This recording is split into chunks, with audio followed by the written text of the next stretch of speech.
Hi everyone, this is Kevin from Supernatural Selection. Are you an independent creator? Do you have a webcomic or an Etsy store? Do you 3D print things? Or are you just looking to get some word out for your Discordian cabal with social terrorism? Well, we'd love to help. And David, I believe you've got some details about how we can help.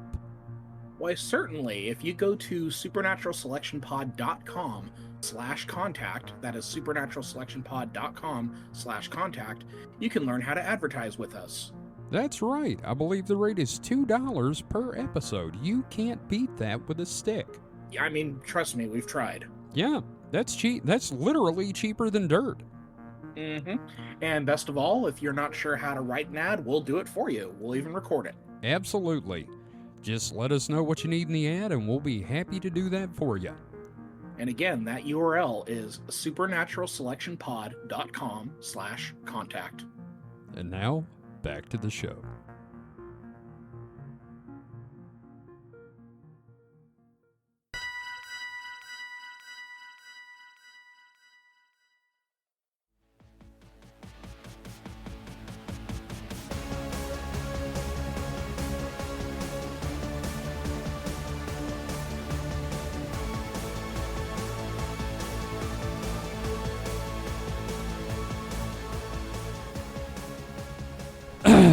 Oh boy, it's been a bit since we did this one. It's been.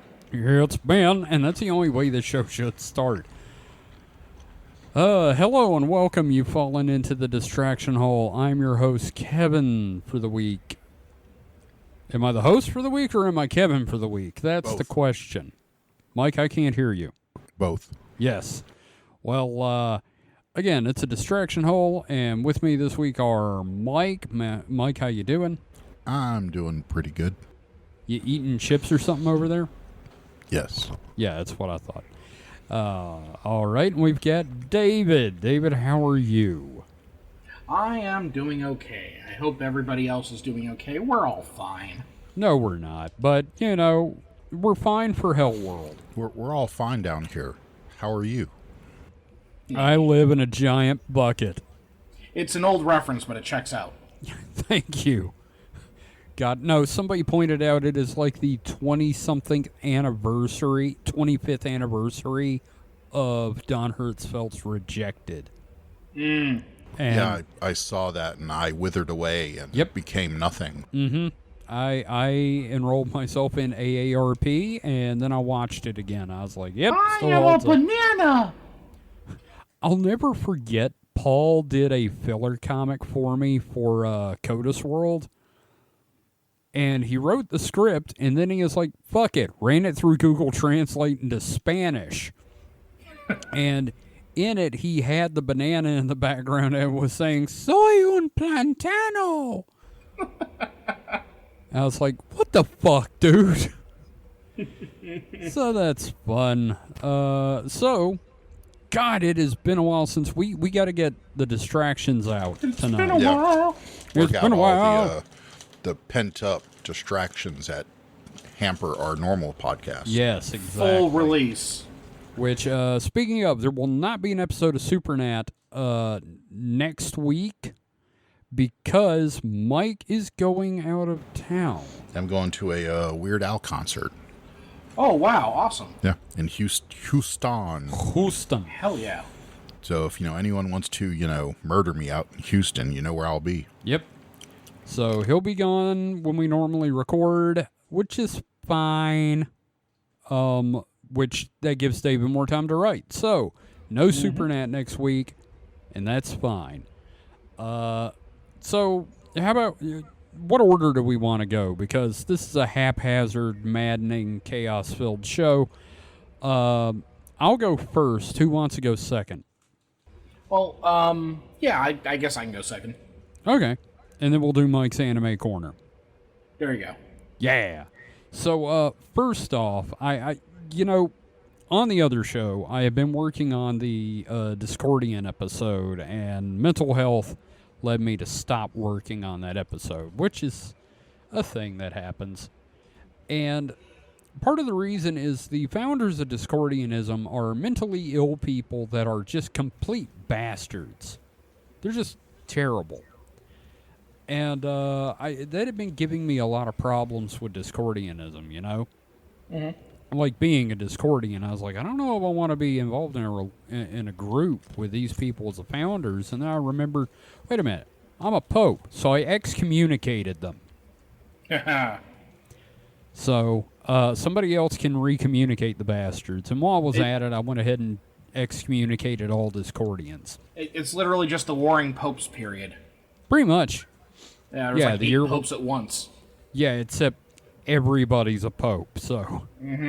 Yeah. And I just decided, fuck it, they're out. I'm a the Pope. I'm at a pope, and we're still arguing a little bit in the Discord about how it was now actually founded, because that's up for grabs. And I believe I said it was a stoat named Roger. Aw. So we'll talk about that some other time. Just don't look at Roger's tweet history. Yeah. Oh God, no. It's worse than Kerry Thornley and his sexual stuff. So my big thing that has distracted me since the last time we did this show, everyone I know except Mike kept telling me, hey Kev, now that you're done reading the Cosmere stuff you were reading, you should check out Dungeon Crawler Carl. I just started that today. Awesome. Yep. Well, I was like, I started reading it. I was like, I don't know if I'm in the right place for this. And I started back, and now I am obsessed with it. Tis the tism, my lord. I don't know. It's kind of hard to explain. It reminds me of, I don't know. There's a little bit of Douglas Adams in there with sort of the bleak nature of the universe. And it's full of very funny things. First off, Matt Denneman, the author, is a self-admitted horror author. Like, his books are full of gore and trauma. And Dungeon Crawler Carl is as well, but it's also got a lot of humor about that. So, I got that in the first chapter, for sure. Yes. Yeah, you got that. I mean, like, one of his other books is called Kaiju Battle Surgeon. And it is not funny. Oh. Yeah, no, it is straight up like war horror stories, but in a war against kaiju. Hell yeah. So, if you're into that, that's a thing you can check out. But, like, you said you just started the books, David. Yeah, I've only done, like, the first chapter so far. Okay. But yeah. So he's, like, just getting in the dungeon then. Yeah, he just went down the stairs. All right. Mike has heard me talk about this for weeks now. Well, I've heard, other people go on and on about Dungeon Crawler. I don't know. It's just I have not been sufficiently motivated to start it. Sure. Well, I wasn't either until I did. So, there you go. I've talked about on this show before, I am not I've never been like what I'd call a voracious reader. Ironic given the nature of the podcast. Yes. Well, also given the nature of the podcast, the things I read are not good for children and other living things. So I have to force myself to read the shit. So when I find a book series I like now, it's like a treat. And I am smitten with Dungeon Crawler Carl, and you haven't gotten to it yet, but you are aware of the character of Donut to some degree now. Yeah, the Princess Donut. Yes, Princess Donut, the Queen Anne Chonk. Yes. And I'm not going to lie, David, you should check out the audiobooks if you get the chance, because the guy that does these things, Jeff Hayes, people, and maybe I've mentioned this on the other show or something, I don't know, people have criticized him and Matt Denneman for not crediting the female actor portraying Princess Donut and Katia and the other women, to which Matt and Jeff are always like, it's all Jeff. All of it. It's just Jeff. So, it's like a Frank Welker almost, or a Mel Blanc. Yeah. Very interesting. But yeah, I finished the entire published series in about 2 weeks. Oh, okay. And I joined the Patreon, and I'm getting advanced chapters of book 8. So yeah. I'm getting to read the first draft stuff, which is a lot of fun. One of the characters, and I may have mentioned this as well, that shows up as the series goes on is a anthropomorphic screaming goat named Prepotente. And basically, imagine if John Cleese were a talking goat.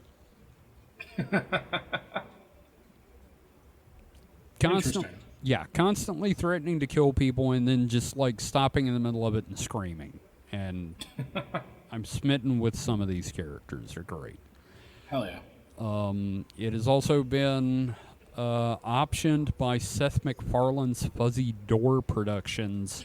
I had just read about that. Yeah, for a live action show, which some people are like, oh no, Seth MacFarlane. I'm like, have you ever seen A Million Ways to Die in the West?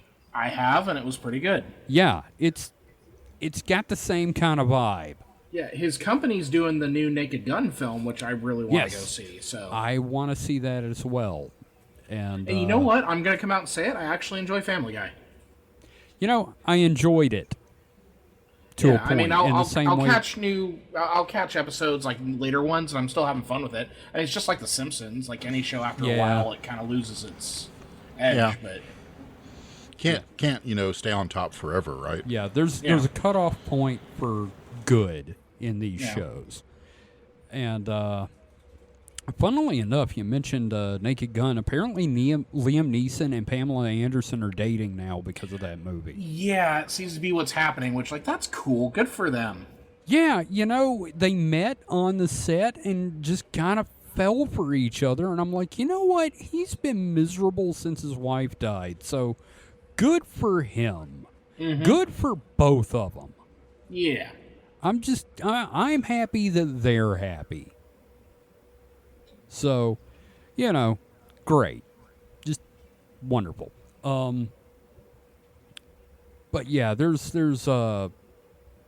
back on the Dungeon Crawler Carl thing, like I looked on Matt Denman's Instagram, and he posted a photo. He was in traffic at for San Diego Comic-Con, and one of those big long ass like 2-car buses was going by, and it had a wrap on it.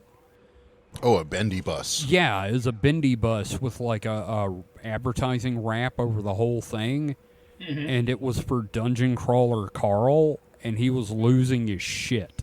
Hell yeah. That's awesome. It was the cover of the first book. And I think these books like launched in the mainstream in 2021. So like this is a pretty meteoric rise in popularity. Oh, absolutely. Yeah, no, I'm surprised there are as many books out as there are. Yeah. Well, he's writing them real quick, and everybody's like, oh, God, it's slowed down because he wrote these 2 other books. And I'm like, these Sanderson types, which it's interesting, Mike. Denman is a seat-of-the-pants writer completely. He has no plans going into the book except for what the floor is going to be about in the dungeon. So discovery writer. Yes.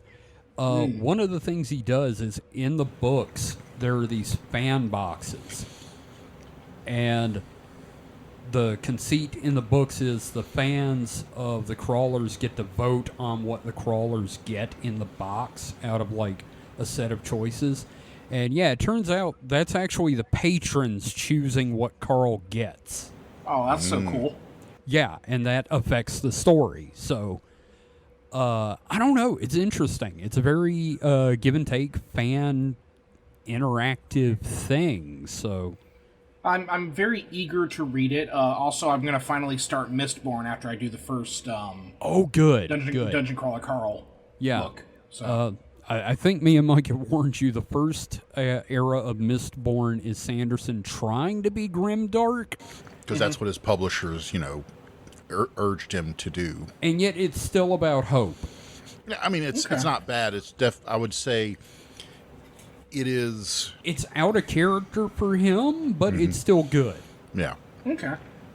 Yeah, we have a local friend that just he went from the first Mistborn era of trilogy books, and now he's into the second era, and he's really digging it a lot more because it's a little more, bright and hopeful. And it's in Sanderson's wheelhouse. So. Yeah, I just came off one of the most miserable books I've ever read. So this will be like a breath of fresh air. Yeah. Yeah.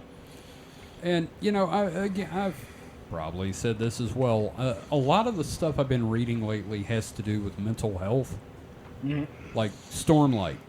Big thing about dealing with depression and like living through depression and finding reasons to live and stuff like that. And then I read these books for the show that send me into the depths of depression because it's about fucking golden emerald tablets and shit. And what's that?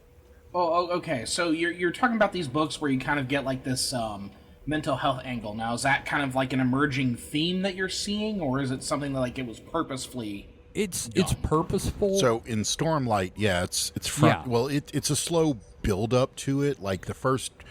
So it's 5 books of the current, the arc that just finished. Yeah. And it's a build-up. Like the first one, there's not much there. Although, no, it kind of is, because he's definitely depressed and starts to come out of it. But he's depressed, yes, but there's not like a whole lot of like, I don't know,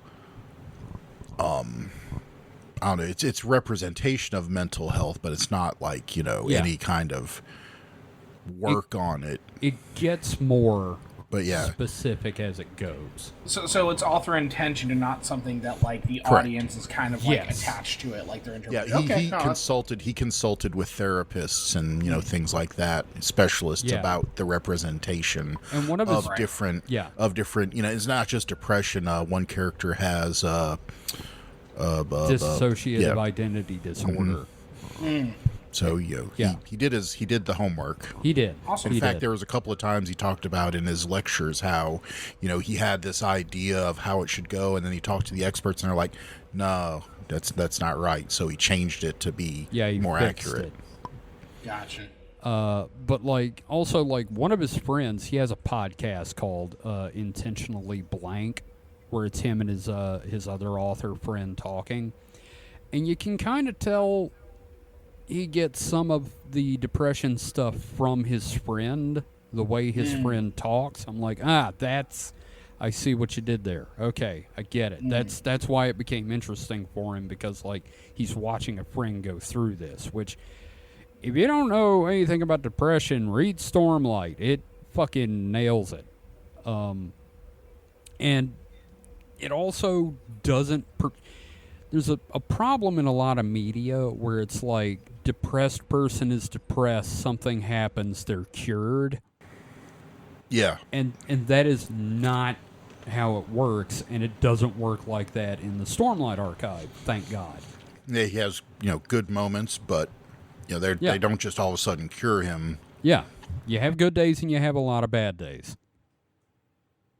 Which impressed me. That's the thing that got me about Stormlight. I was like, wow, this is exactly how it is. So, as usual, highly recommend that. But, what was the other thing I was going to say about that? Fuck. Doctor, my brain. I ended up distracting you. No, it's okay. It's okay. I was talking about the mental health thing. I was going to continue with the mental health thing, but right. Dungeon Crawler Carl also has a mental health slant in the fact that its mantra is, "You will not break me. Fuck all of you. You will not break me." Which is, it's going out of spite, which I relate to. Yeah, I've never done anything out of spite before. Yeah, I didn't get involved in 20-something years of webcomics out of spite. No idea what you're fucking talking about. So I relate to that. I don't know. It's like I said, there's a lot of mental health stuff. And, Thunderbolts. We all saw Thunderbolts. We can talk about that a little bit. Oh, absolutely. That had a mental health thing going on. Oh, 110%. It was about found family. It was about, things, you take comfort in your friends, all that stuff. Our lead point of view character wanted to die several times. Oh, yeah. Absolutely. And watching that movie, I came out of it going, do you think Brandon Sanderson watched this and went, fucking stole my shtick? Yeah. I mean, not probably. I mean, so he is kind of a self-professed superhero movie junkie. So I'm sure he's seen it. But, I don't know. Yeah. Maybe he thought, yes, good for them. Yeah, probably. It was so good. It was. And some people bitch about it, but it's what I needed from a Marvel movie. Finally, it's getting back to the heart of telling a story.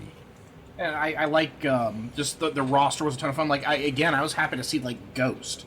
I hadn't seen her since Ant-Man and the Wasp. It's like, oh my god, it's Ghost. It was a bunch of the characters I gave a shit about that didn't have their own movies.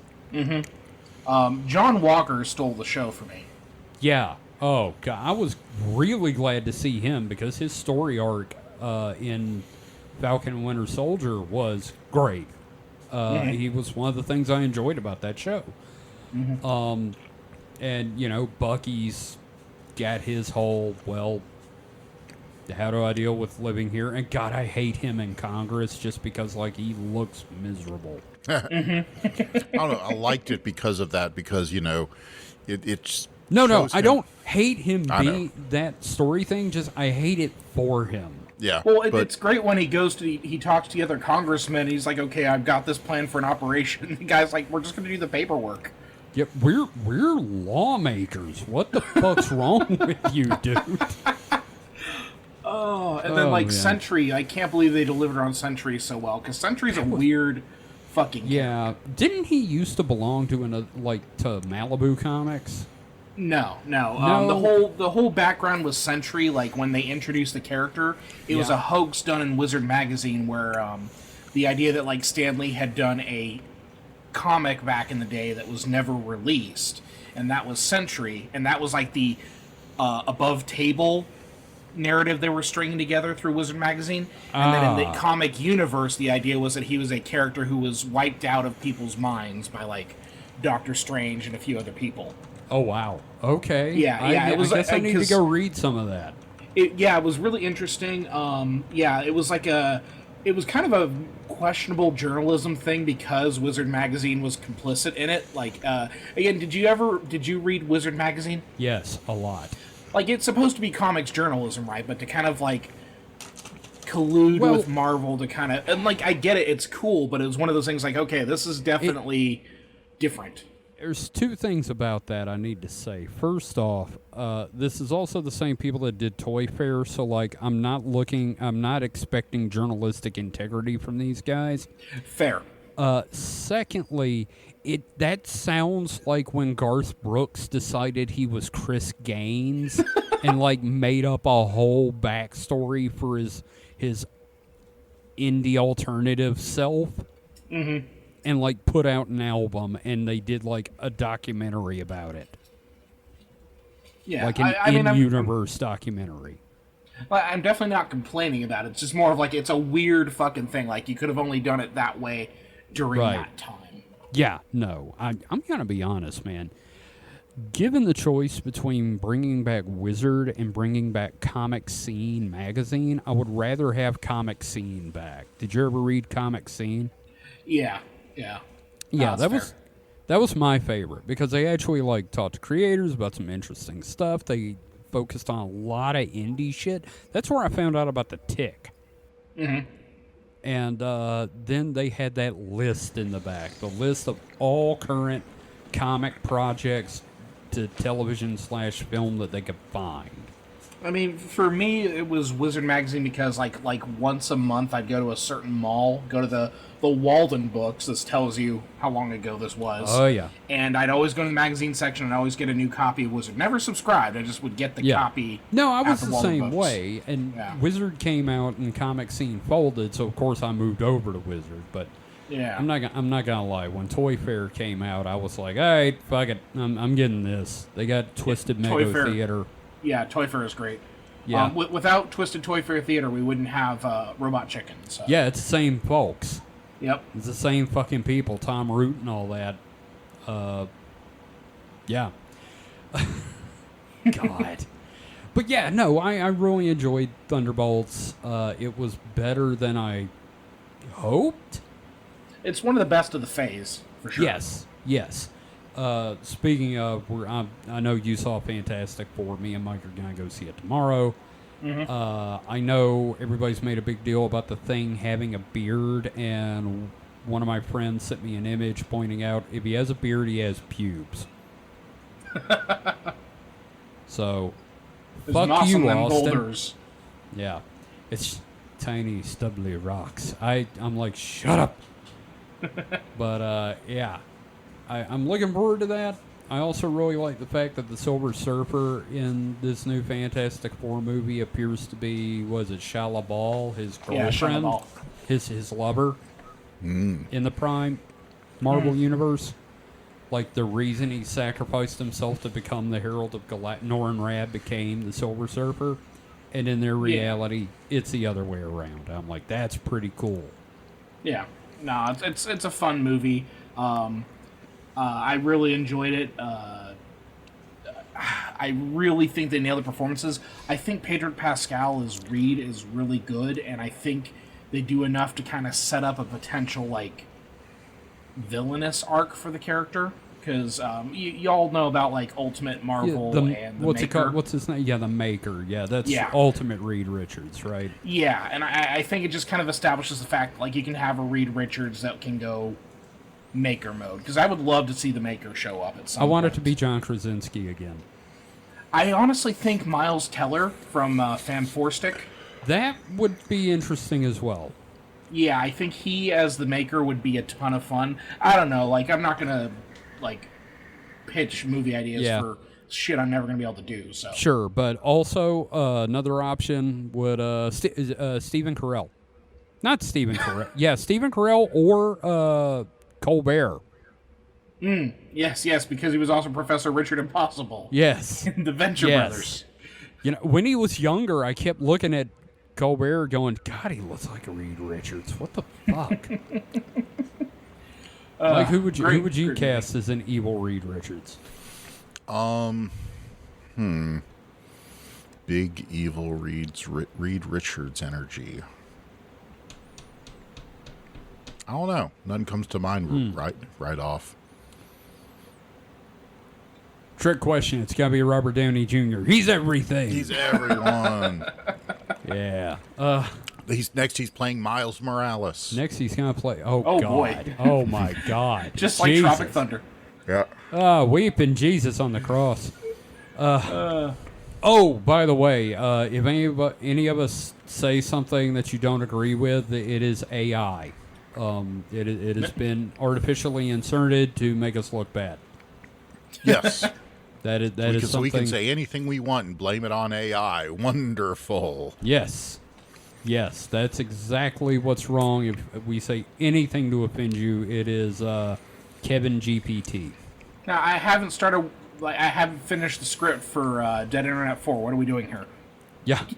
I'm just throwing it out there. Prepare yourselves. But yeah, Dungeon Crawler Carl has like highly affected the way I think lately, and I don't want to spoil too much for you, but like I really think you're gonna get a kick out of it. It's just like what if Douglas Adams was American and never had writer's block? Yeah, I mean I've read the first chapter. Like it's very very like here's the thing that happens. Here's a whole bunch of rules. Get to the stairs. Yeah. And I'm kind of mixed on that, but like I get it. Like you got to get the book started, you got to get things going. Well, it'll start making more sense as it goes. Mm-hmm. Like, a lot more, and it also takes a very hard sci-fi... Not hard sci-fi, that's realistic. It takes a very sci-fi slant as it goes. Yeah. Despite it being in a fantasy dungeon for chunks of it. So. Well, it's also interesting that, like, Japanese-style, like, dungeon concepts... Yes. It's emerging in, like, American literature like that. Yeah, the whole lit RPG community and like a lot of the Japanese sort of isekai stuff and dungeon things. It's interesting how that's become like a major genre. Like, I created on my Kindle, I created a weeaboo shit folder for a bunch of, like, light novels and lit RPG stuff, and I threw Dungeon Crawler Carl in there, and I think I made the right choice. No, that works for now. Yeah. For now. I think you're gonna like Mordecai. Fair enough. Yeah, Mordecai is a character, pops up, stays for the rest of the series so far, and you're gonna like Mordecai. Hell yeah. Yeah, I'm trying to think what else there's been that, Mike, what else have I done, or is that it? I don't know. What have you been doing? Is that, been watching a lot of Craig Ferguson clips on YouTube. I miss his late show. God, same here, man. I'd watch it sometimes, but, like, I'm watching clips of just him and Jeff Peterson. Right. The robot skeleton, which I don't know if you've seen, but like Josh Robert Thompson, the guy that played Jeff Peterson, has been popping up on Red Letter Media lately. He did a Wheel of the Worst episode with them. He did a Best of the Worst where they watched some movies, including one with Shadow Stevens, who was the announcer for the Late Late Show. So just in the middle of the discussion, he's like, hang on, let me call him. And he calls Shadow Stevens and just puts him on speakerphone, and they talk about the movie. I was like, well, this is fucking great. And they just put out a new video with him where they're it's a review where they're talking about... I gotta pull up Street Trash? Yes, Street Trash. I haven't watched that yet, but I love Street Trash. It's a terrible, horrible movie. Oh, it's a horrible movie, but, like, everybody involved in that movie, David, went on to be, like, a big name. Like, one of the production assistants, and this is... was Brian Singer.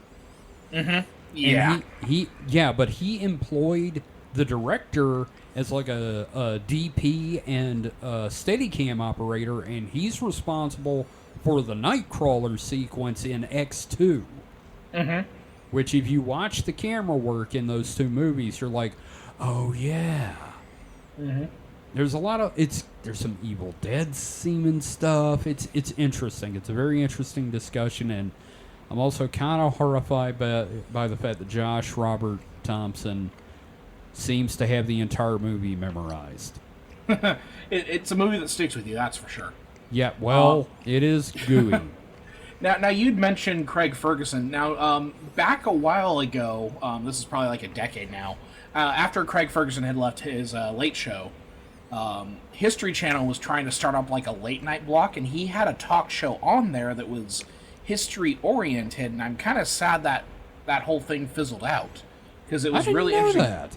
Yeah, it was Craig Ferguson with he was doing a history based talk show, and they also partnered that up with another show that was Dan Harmon doing a sketch comedy thing where he would get people from the past and bring them to the future. Wait, Dan Harmon. Okay, I was thinking of Dan Carlin from Hardcore History. There was also a thing in that block where like they had Dan Carlin show up a few times because it was like little things like weird things in history, right? And it was like late night but for history freaks, and it's a little sad that never took off. Wait. Are you telling me there was history on the History Channel again? Absolutely. Christ. No, it was pretty rad. It was pretty crazy because, you had a Craig Ferguson history talk show.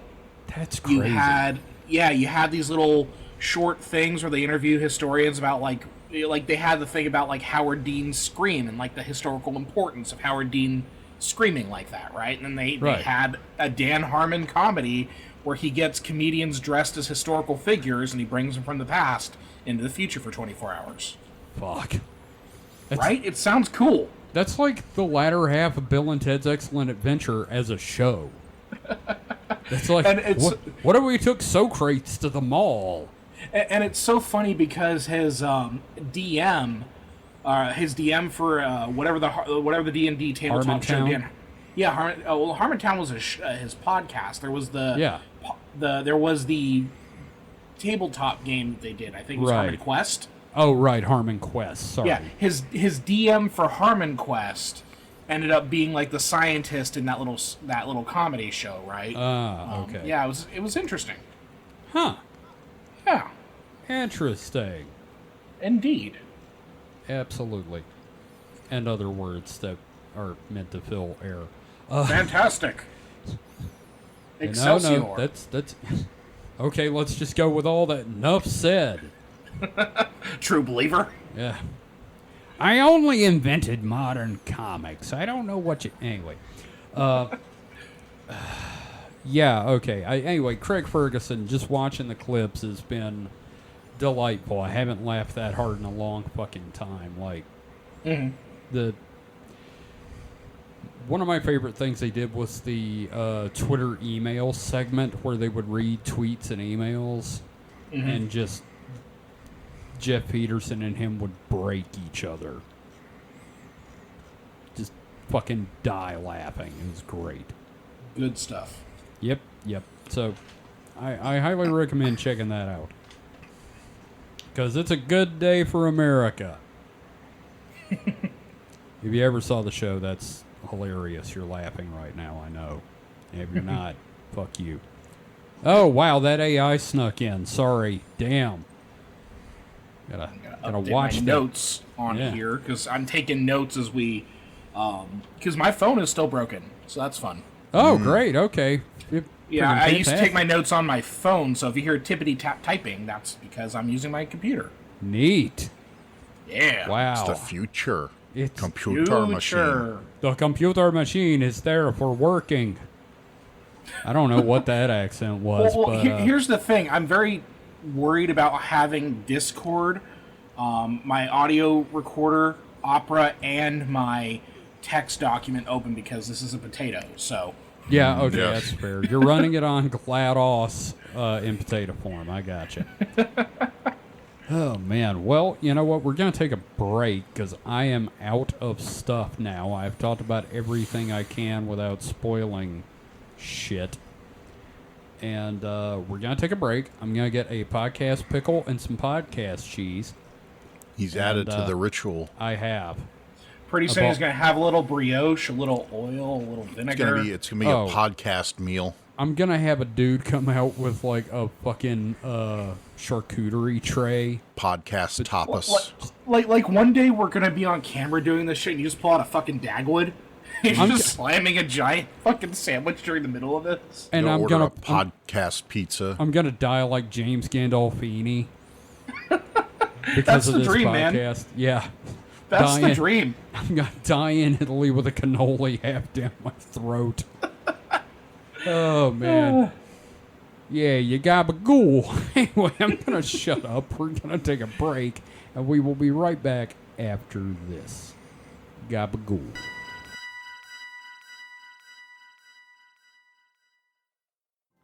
Hey, man, what's got you off in your phone there? Oh, just going through all the funny Mothman memes and supernatural shit posts I've been wanting to share. I just don't know where to put the posts yet. Don't you know about the Supernatural Selection Discord? We have a Discord? Yeah, for years, dude. Where have you been? Can people chat with the hosts and get previews of upcoming episodes and generally post funny shit as much as they want with other listeners? I mean, if that's your bag. I mean, personally, I wouldn't do that, but there are even live streaming events for the shows there, too. You've been in a few. How do you not know this stuff? It must have been my doppelganger. How do I get into the Discord? It's easy.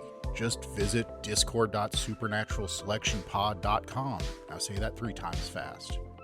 Well, that's perfect. Now I can share 3 terabytes of Hollow Earth memes. Get it? Terabytes. Never mind. Forget I said anything. Just don't do that. You should definitely not visit discord.supernaturalselectionpod.com to join the Discord. We don't want you there. Too late. I'm already posting my alien abduction fan fiction with the general chat. Join the hosts and listeners of Supernatural Selection on the official Discord. Just visit discord.supernaturalselectionpod.com.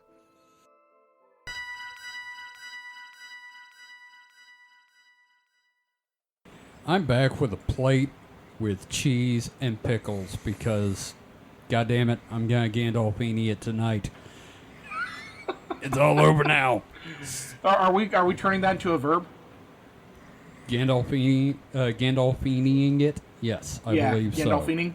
Yep, Gandalf. I don't want to say Gandalfing because that sounds like I'm talking about... No, it's Gandolfining. Gandalfing is just smoking up with some short people. Hell yeah. Yeah. I've been fireworks, eat some sausage. And fuck, I've been in that room before. Hobbits. I have been in that room before. Shit. Either way, you could be Gandalfing or Gandolfining, and you're doing great for yourself. Oh, man. You know, here's a funny thing. I downloaded Temu for shits and giggles, and it keeps trying to get me to buy 2 things. First, a wizard's robe. Second, a giant hot dog steamer. Like the kind from the county fair. Both of those seem perfect for you. Kevin. I know, it's me. Kevin just needs a hot dog cart. Mm-hmm. How much is the wizard's robe? I don't know. They range from like $15 to $50. Right, and then now was the hat included, or was it just the robe? Just the robe. I don't know that I need the hat because I've got my moose hat.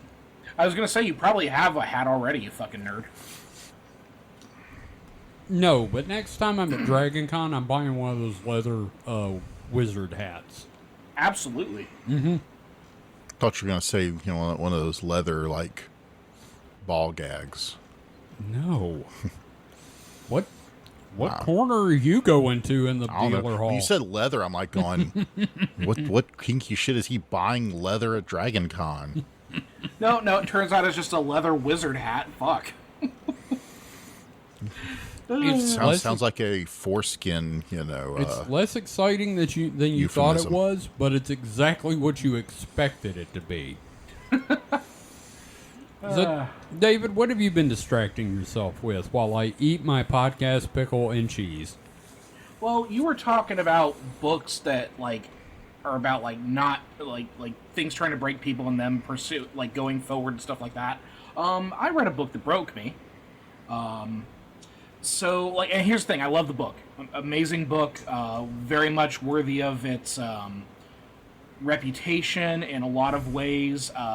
It's considered to be absolutely unfilmable, and I completely agree. Are you gentlemen familiar with Cormac McCarthy? Nope. You ever read The Road or seen the movie The Road? I'm familiar with the author's name, and I know about The Road. Yeah. No Country for Old Men, All the Pretty Horses. Western author. Every single thing he does is depressing, yes. Yeah, no, that's fair. You ever heard of a book called Blood Meridian? Sounds familiar. Yeah. Largely considered, I think by a lot of people, it's kind of considered to be like the American, the great American novel, that whole concept. I think it's impossible to actually write it, but I think this comes pretty fucking close. I love the book. I greatly enjoyed my time reading it, but I was also made miserable by it. But I highly recommend, I think if I were to put together a list of 10 books you need to read before you die, I think I would put that one on there. You know what that reminds me of? We were just talking the other night about Requiem for a Dream being one of the most amazing movies I've ever seen, and I will never watch that motherfucker again.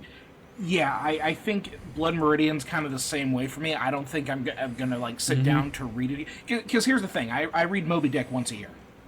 Wow, you're I'm no weird. stranger. Yeah, no, I know I'm weird like that. And actually, like Blood Meridian and Moby Dick have a lot in common.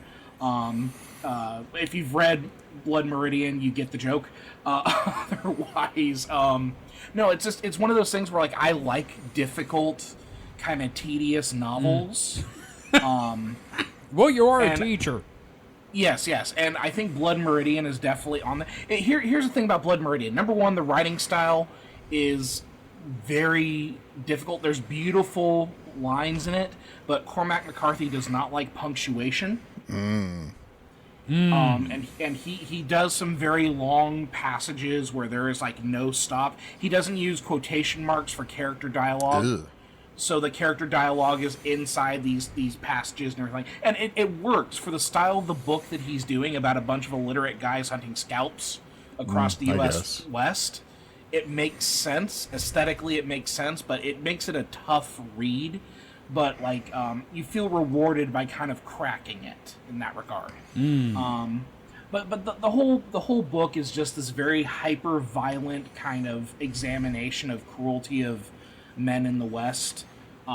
It's about a real-life gang called the John Blanton Gang, who were scalp hunters. They would harvest, harvest is a terrible word for it, but basically what they would do is they would collect scalps of Apaches for different, places in Mexico. There were a bunch of people from the U.S. came down to Mexico because Mexico was dealing with Apache attacks. And it progresses to the point where they just kind of go mad and bloodthirsty, and then they just start scalping everybody and like selling it from like one state to another. They take over a ferry, exploit people, incredibly like brutal violence. So what you're saying is it's about Americans in war in a foreign country doing horrible things. And it's not even in war either. Well, yeah, It's but just- it it's just- reminds me of, every American conflict. No, you're exactly right there, but it's interesting that there's like, this isn't a war, but it's just the brutality Right. of it. It's also kind of like the coming up against the future modernization of the world, but like the reason the book is so fascinating and so well respected is because of the antagonist, the Judge Holden, who is one of the most fascinating characters I think I've ever read about in literature. Like, you despise him, he's terrifying, but you can't help but be interested in what he has to say. I don't believe in a single thing he says. So Right. here's the thing: he is a 7-foot tall, obese, hairless albino. With What the fuck? Yes, with a penchant for philosophy, and he is a child predator and murderer. He's the Holy shit. antagonist. Yes. But he is absolutely fascinating, one of the scariest characters I've ever read about, and he has some just incredibly, just these incredible lines that are just so fucked up. One of the best lines he has, and it just tells you everything that you know, it tells you everything about him, is he has this quote at one point when they're sitting around the fire, that which exists without my knowledge exists without my consent. And it's in line with him like finding things and like recording them in a notebook and then destroying them afterwards. So he'll find like he'll find a bird, study it, and then like kill the bird. Or That is some brainiac shit. Yes, absolutely. And the character, I think, I'm trying to figure out which demonic entity he is. Like, there's all sorts of interpretations, like, oh, he's the devil, or no, he's Beelzebub, or something like that. I haven't quite figured, because there's a supernatural element to him as well. And you're not quite sure what his situation is, but like, there's at one point where earlier when they take over a ferry crossing, it takes 3 guys to move this cannon around, right? But then later, when the ferry is being attacked after Blanton's gang has taken it over, you see the judge single-handedly holding the cannon and lighting the fuse with a cigar to kill people, right? It's just there's all this weird, crazy, like, supernatural stuff going in there. And by the way, weird. the main character of the book is this 15-year-old illiterate called the Kid, and that's all you know of him. His name is just the Kid. That's why I know the name, because I was watching or listening to something where they brought it up, because you never hear the kid. It was Sanderson was talking about the fact that the main character's name is the Kid, and you never find out what his name is. Right. In the last chapter, he's called the Man, but I see what you did there. But no, it's there's a reason for that, but and it's not probably the reason you're thinking of. But then the other thing is you never get a sense of like what the Kid is doing during the massacre scenes, and you never get a sense of his internal thoughts. He is just kind of this like creature reacting, and he's interesting in the sense that he's like not really the protagonist, because you don't really get into any insight. He's like the framing device, and you get more about the internal thoughts of the other characters. You have this kind of like push and pull of good and evil on this Kid. And it's all relative because, again, he's in a gang of murderers going across the American and Mexican continent, right? Right. But it was a tough read. It took me a while because, you know my life. I got a bunch of stuff going on. Yeah. But I finally, like, polished off the last third of the book, so I think that was, like, 100-something pages, like, last night. Yeah, it was just one of those things where, like, I couldn't put it down, had to get it done.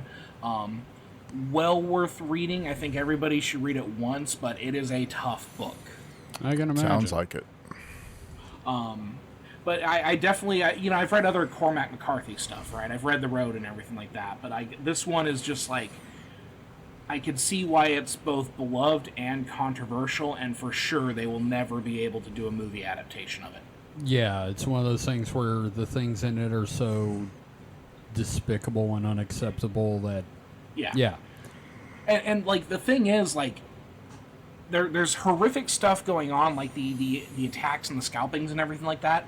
Yeah. Incredibly detailed, gory, brutal text, but the assaults against children are so abject that they are not even mentioned. You just get the aftermath of it. Oh, God. Which just shows, like, the level of evil of the character of the judge. It's just... There's no way they're going to be able to make that movie ever. I know people have tried, but I can tell you, like, it's not going to happen. Yeah. Wow. But, so that's me reading, like, adult sophisticated literature. I haven't done this in a while. And now I'm going to switch to Dungeon Crawler Carl. I think even with some of the weird dark shit in Dungeon Crawler Carl, you're going to have a good time now. Well, I mean, there's a cat named Princess Donut. I think I'll be fine. No. No, I've gone through and I've, like, loaded up my Kindle with some other stuff. I found a bunch of light novels that because I've been watching the anime, but now I want to, like, read what's ahead in the series, so I have the light novels and shit. So, I'm looking forward to... Yeah. A dinosaur named Mongo. Yeah, I mean, here's the thing. Like, I got so burned out of reading from grad school. Mm-hmm. There was a period, a couple of semesters where it was about 4 novels a week that I had to read, and I wish I was exaggerating, but no, these are all literature courses, novel a week, 4 different literature courses. That's what happens, right? And I did fine, but it's after I got my degree, I'm just like, I'm so tired of reading, and like on top of like what my job is, which is number one, reading and grading papers, of which the quality may vary wildly. Oh yes. But then also like building and designing my classes. Every semester I refresh these things, so it's always looking up information, researching and everything like that. Like, I'm surprised I've done as many episodes of Supernatural Selection as I have, because like for a while I kind of resented reading. I was so done with it. No, I gotcha. Like there was like, did I tell you about the job I tried to get before? I think it was before I got the job at the store I'm at. I tried to get a job at a bookstore because I was like, that'll be great. And it's like a local place. Mm-hmm. There's only the one. It's a local bougie bookstore. Yeah. I went. Oh shit. Yeah, we went to. No, I went to the signing. I got like Ernest Cline's second book autographed and met him and talked to him. But anyway, I went in there and like the interview was going well, and then it turns out like, you know what, David, do me a favor, beep the name of the bookstore for me, okay? Okay, just make a note. Yep. We're like 14 minutes into segment 2. Anyway, so interview was going well, and then they talk about how many books I have to read. And it's like full novels, like, 1,000-pagers, like a fucking Stephen King novel. Like 1 or 2 a week.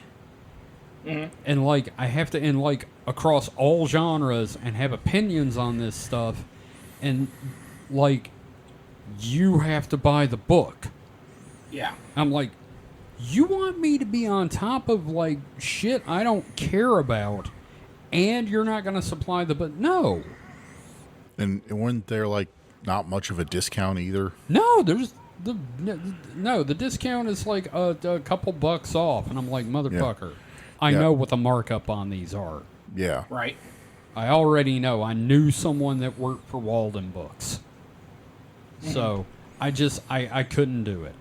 On top of paying minimum wage. Yeah, that's the other thing. It was fucking minimum wage. And I'm like, I can get a job at a liquor store right now for like $4 above minimum wage. Yeah, we're not talking like somewhat decent state minimum wage. This was federal $7.25 or whatever. What is it? $7.25 right now, I think.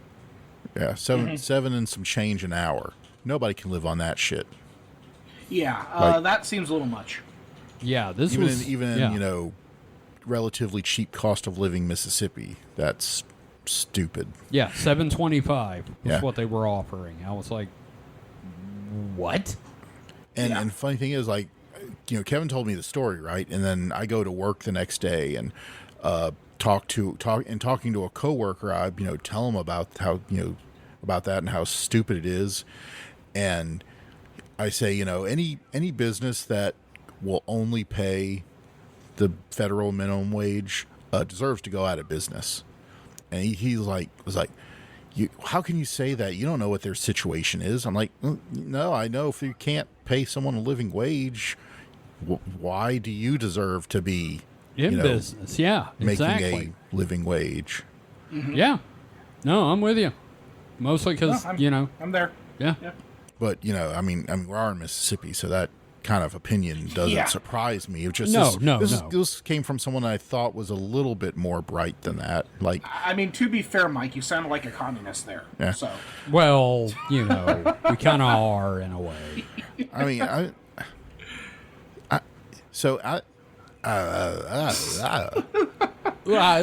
stands stunned, accused, pointed out that he is a filthy leftist. People, I'm not denying that, but I'm just saying that it doesn't even have to be that extreme, Yeah. People will agree, and the capitalists, the more, capitalist-centric people will say, when communism is bandied about, say, well, isn't a person, entitled to the sweat of their brow, God. And it's like, yes, but you're not getting the sweat. You're getting a fraction of a drop of the sweat of your brow in your salary, unless you're making six figures. Well, I want to know the good news. You can go to OnlyFans, and there will be gamer girls who will sell you their sweat. I know this. How do you know this, Kevin? Because it was in the fucking news a couple years ago. Remember? Right. But don't try to kink shame me when I don't have the kink. Sorry. It's anyway. This isn't political, economic, socioeconomics cast. Well, why can't it be? Given our, I really don't want to get into it because, like, I will be like, where'd I put that noose? Yeah, But, no, it's going to be a lot of me going, okay, so here's how you make a bomb from household materials. Yeah, here's where you no. can maximize Look, the damage against the government. I don't want Kevin to be picked up by the Secret Service, okay? Yeah, just him. For our you and me making our statements, Kevin will get picked up for it. Well, I'm saying I think he's the one that's the most likely to say someone should be unalived due to, Yeah. I don't know. I feel like it might be me who would. I don't know, man. We've all got just- political opinions, but mine will get me on a list and in serious trouble. I'm saying the most likely to say it out loud and, unapologetic. Yeah. There's shit I can't say. I there's plenty of things I, think, but I'm not going to say on a public record and try not to say in front of the many spy devices I've welcomed into the house. Yeah, unless we're talking about in Minecraft. Yeah. Oh yeah. There's Siri, lots of tell things, the feds. lots of funny things we can all do in Minecraft. Yeah, Yep. exactly. Like you can, make riot shields and get P100 respirators in Minecraft for the inevitable in Minecraft social upheaval. Burn a golf course in Minecraft. Wow. Did you hear that? That AI just stuck something in the show. Man, people keep using God. AI to insert really Fucking terrible things. fucking David GPT up in here. What the fuck? Man. Well, so I've clearly been going through it a little bit with that book. Again, it sounds like I'm upset by it, but I'm not. I'm just it's a tough one. There's books that kind of change your life and everything, right? Right. And I think that's one of those.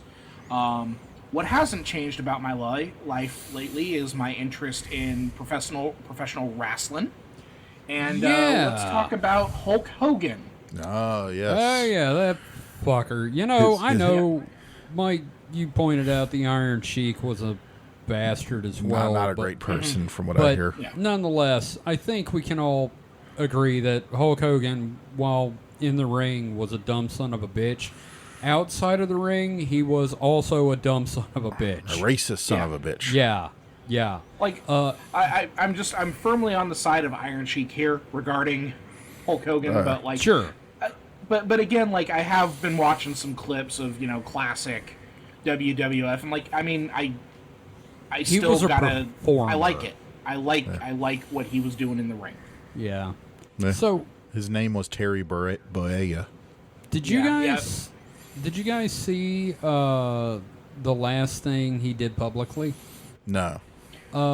He was at that that detention center where they're holding people. Yeah, it was him. Alligator Alcatraz. Yeah, it was him in front of cages of brown people with an American flag with a giant grin on his face. What a piece of shit. Yeah, giant piece of shit. Giant fucking piece of shit. The latest thing of video I've seen of old Terry was dash cam video from a police officer that had pulled over his drunk adult son. We're talking mid-20s. Yeah. And, instead of taking his ass to jail, just let him sit in the cruiser while he called, the Hulkmeister to come, pick him up and take him home instead of getting the ass pounding he deserved in the judicial system. Dad, brother, you gotta come pick me up. Well, I'm just saying that, it's it is some elitism. bullshit. Yeah. Yeah, no, it's absolutely. But then again, I've also been rewatching clips of China, Illinois, where he played the dean of the college. Yeah. Ooh, And those are still fucking fun. Could track down copies of Tropic Thunder. Is he in that? Was he? Yeah, he was. No, in that. no. You're thinking Not of Tropic Thunder in Thunder Paradise. That's what I meant to say. Yeah. That show. I was not thinking. That's right. The movie. It was him I was not thinking. and Thunder in Jack Paradise. Lemmon's kid. Yeah. Mm-hmm. God, The that's weird. So I think so. I'm still watching a lot of AEW. I've been keeping up with everything. It's been a blast so far. I think they did the best job of just because WWE did this like 10-bell salute and everything like that, and it's just like no, he's not a person who's deserving of that. Nope. But I think AEW did a pretty good job of just doing like noting that like he was a significant influence in the sport. He's got family who's gonna miss him, and then like leaving it at that, right? Yeah. I think I think that's how you handle situations like that. Sure. Yeah. No, I get you. Yeah. He has family that will miss him. Not us, but he's got family that will miss him. Yeah.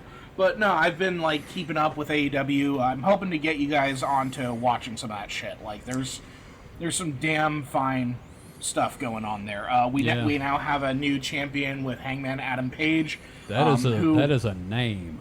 Well, and what's cool is that like he went through his heel period where he burned down a dude's house, but now he's right. But That's now hardcore. He's the face. Yeah, he's like the face of the company, and he's kind of like this like leftist cowboy archetype. Oh, you told me. You told us yeah, about with the him. electric truck with the long horns on it, and then his blue sky profile. His account is just pictures of his garden because he's a gardener. Like it's just. Some great character work all around. I'm just having a blast, and like I really got to give it up to that promotion. It's been incredible. I'm having such a fun time watching it. Well, that's good. Yeah. Eventually I need to get into that. It's just, yeah. Yeah. Well, and especially because one of my favorite wrestlers in the promotion, MJF, I've talked about him a few times. He's in the latest Happy Gilmore. I haven't seen the Happy Gilmore 2, but I guess he plays the...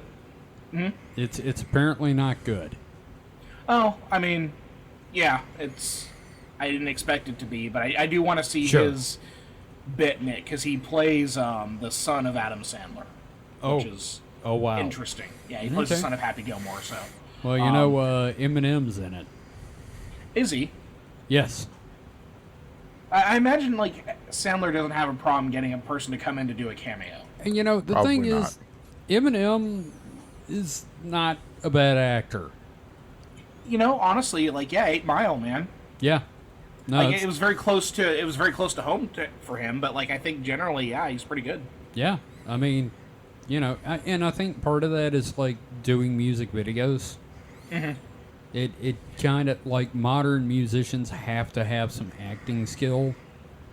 Well, and then also, like, if to stick with, like, wrestling terms here, like, the kayfabe of it, like, so his music persona, it's not quite the same as his, like, personage, you know what I mean? Yeah. But, like, there's still elements of it, That's why I like Maxwell Jacob Friedman so much, because like MJF, because he plays a total rat bastard fucker that you just want to punch, and he carries that over into like all of his public stuff. Like you rarely get a glimpse of like the real him, but apparently he's like the nicest guy in the world. Yeah, which is just super interesting to me.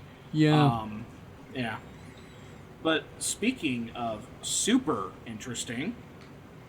Are we going to talk about the Big Blue Boy Scout? Are we going to talk about the man god in the room? Is that what you mean? Yeah. We've all seen Superman now. All three of us. We have. And we could talk spoilers. Did I see it? You saw it. You bought me the ticket. All right, I'll believe you.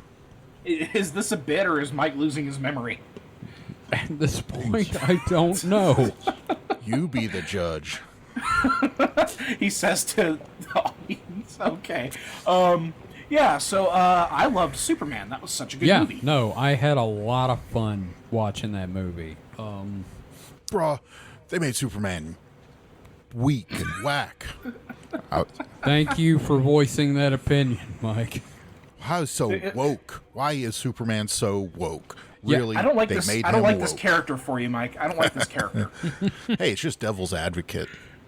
Now, can we all agree that Mr. Terrific is the baddest motherfucker in the world? Dude, I'm so happy that they pulled off Mr. Terrific like that. So good. That was good. No, I mean, best line in the movie. I can help. I don't need your help. I'm goddamn Mr. Terrific. I was like, I love you, sir. Oh, man. You are like in the long line of characters such as Shaft and Rudy Ray Moore, Mr. Terrific. I'm looking forward to, like, I guess they want to do a Mr. Terrific themed project. My guess is it's probably going to be the Terrifics, but like I'm there day one, dude. Yep. No. After that, I'm there. Same thing with the Jimmy Olsen show that they're now working on. Okay, I've said this to other people. And I'm gonna say this now. If they do a Jimmy Olsen, like if they do Superman's pal Jimmy Olsen, I need them to go full Golden Age. I need the giant lizard Jimmy Olsen. I need the Jimmy, this Father's Day present is so terrible, I'm going to have to burn it in front of you. I'm ashamed I adopted you. I want that shit. I'm 100% there with you on that. Yeah. Yeah, absolutely. I just want like a good Superman's pal, Jimmy Olsen, and I will be very happy. And you know what? That's where I want him to introduce Darkseid. Yeah, no, just like in a Jimmy Olsen story. World. Yep, yep. No, the whole cast in that movie, so goddamn good. Oh, yeah. Yeah, Nicholas Hoult as Lex Luthor, probably my favorite Lex Luthor in live action. It's been a while since we've had a good scene chewing Lex. Like, the fact that he had a framed picture of Mr. Handsome on his desk is just insane shit. Because Mr. Handsome was like the little ferryman guy in the dimensional rift, right? And for some reason, Lex the tall guy. And for some reason, Lex in his office when Superman storms in, if you look on the desk, there's a framed photo of this fucking homunculus. That's just, I think he likes him because, like, he doesn't express any opinions and can't piss him off. Well, and also, like, Lex is a narcissist and he made him. Okay, that's fair. He does a pretty good job of what he's doing, which is driving the thing, barring the fact that he knocked over a couple of those monkeys. Which is a whole other insane thing about that movie I love, is the fact that you actually have, like, no, Lex Luthor trained a bunch of monkeys to shitpost Superman on social media, and I'm just like, no, I buy it. That's Lex Luthor. Yep. Man. I did tear up a couple times. Same, actually. Mike, did you? Yeah. Yeah, I love, this is my favorite version of Ma and Pa Kent, by far. That was kind of like a rough spot for me. I think they were a little too, at least the very first scene when they were a little too hackneyed. I think they kind of developed a little bit, but man, they were just so. They were so. I mean this in the nicest way I can mean this. They were very Arkansas. Which is weird because they're supposed to be in Kansas. No, I get what you mean. Yeah. No, I know people like that. So apparently they had like actual Kansian like accent coaches and stuff. So that I just thought I don't know. I guess I never met people from Kansas that I know were from Kansas. They basically just sound like, people from Mississippi. I've never met people from Kansas that weren't from liberal Lawrence. Okay, it makes sense. Well, I mean, just the way that, like, Ma Kent was using the phone, she has it on the table, so, and then everything with Pa Kent, like, like, when he and Clark are having that conversation, and then, like, Laura seems nice. It's Lois, Dad. Like, just because this is the first time he's met her and everything like that. It's just like, no, like, and then, of course, we got to talk about Crypto. Crypto is the best boy. Crypto's a little fucking shit, and I loved it. Yeah. No, I was like going, man. Sorry, go ahead, Mike. Even if the dog wasn't super powered, this dog would be fucking annoying.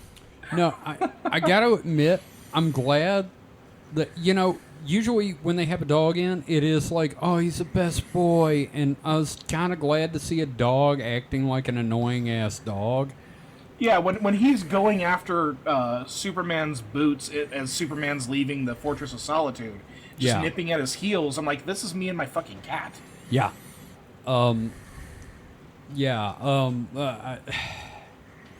There's a lot about that dog that makes sense in the last scene. Yes, which we could talk about, like, if the movie's been out long. Supergirl! Wow, what a fucking train wreck of a human being. which I'm so excited for her movie. Yeah, God, this is God. They're going with this girl has seen some shit.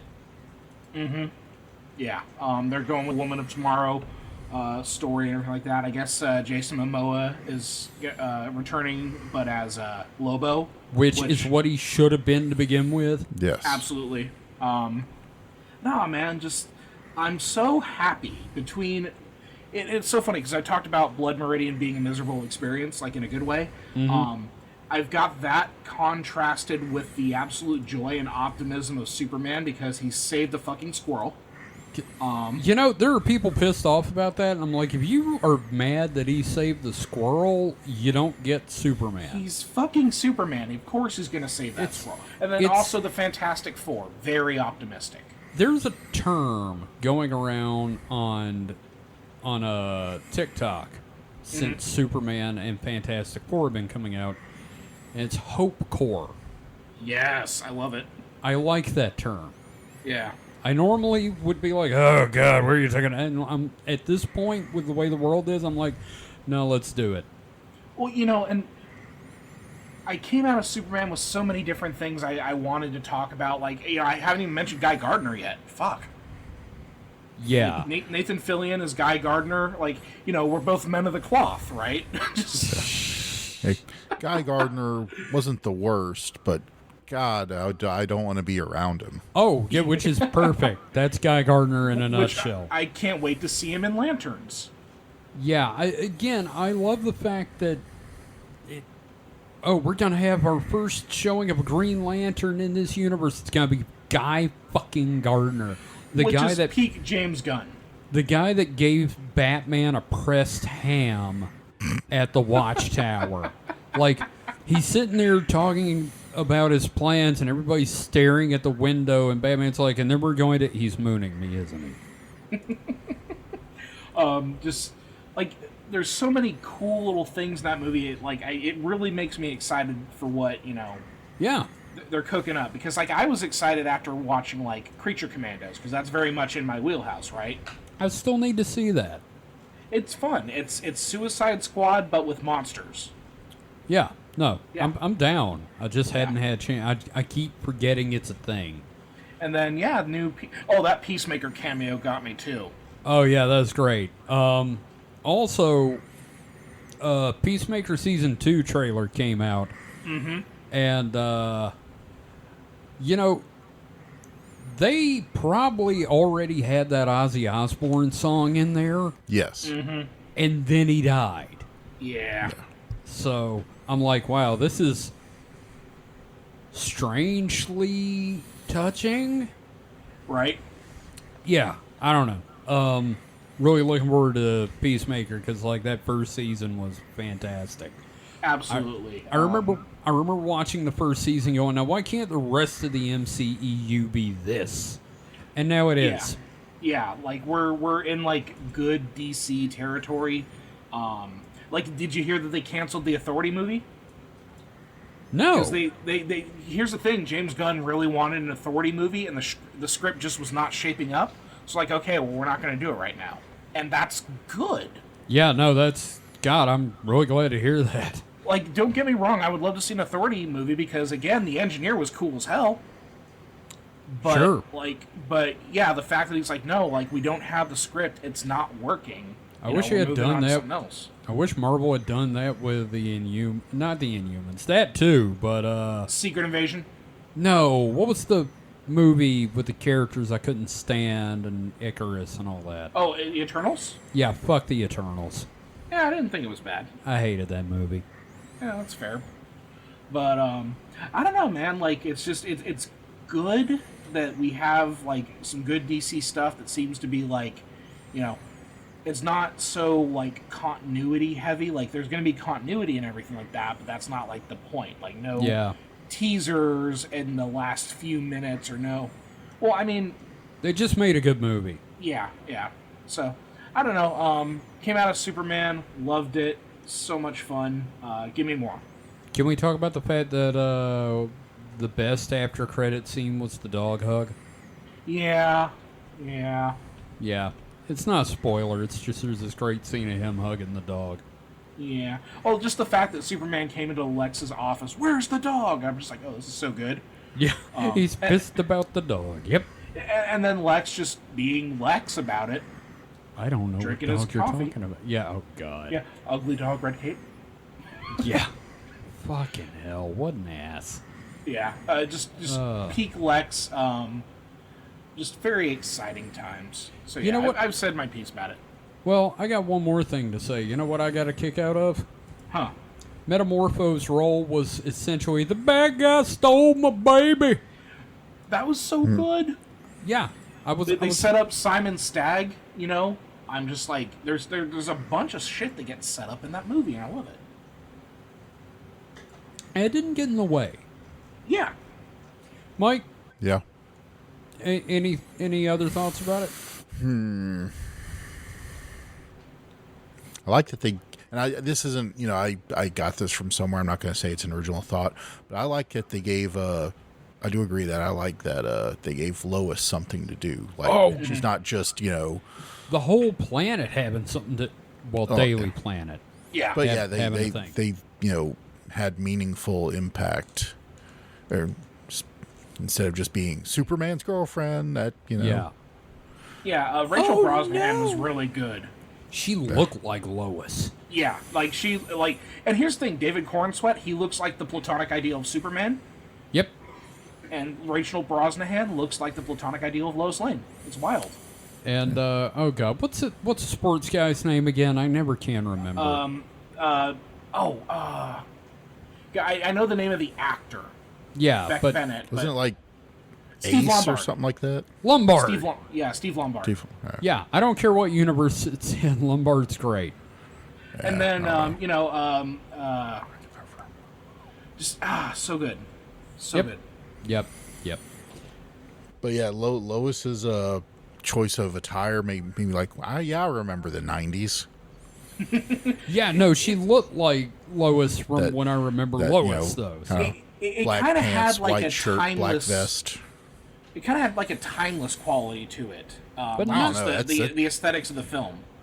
Yeah, yeah. Okay, yeah. the whole thing, it didn't feel like any particular time period, and it wasn't like as bizarrely pegged as Batman 89.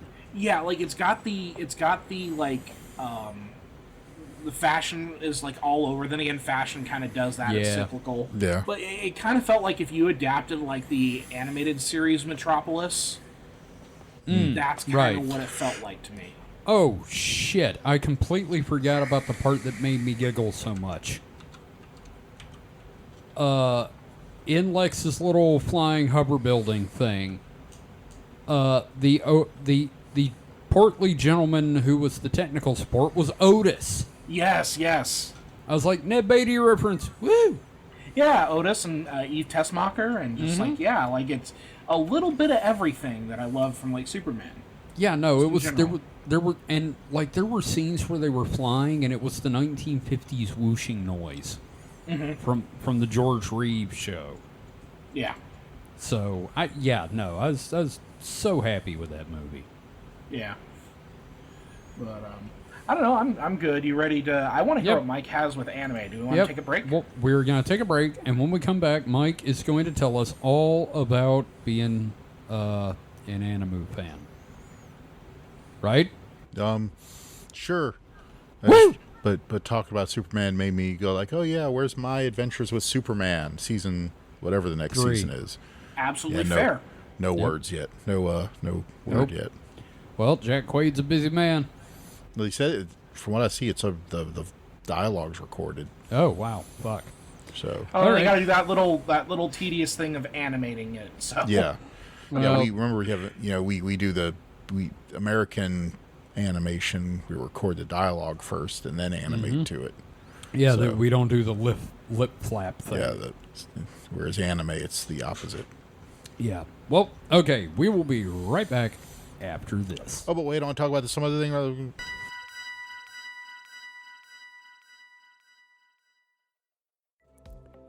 Hey, Kevin here. Hope you're enjoying the episode. Hey, who are you talking to, Kevin?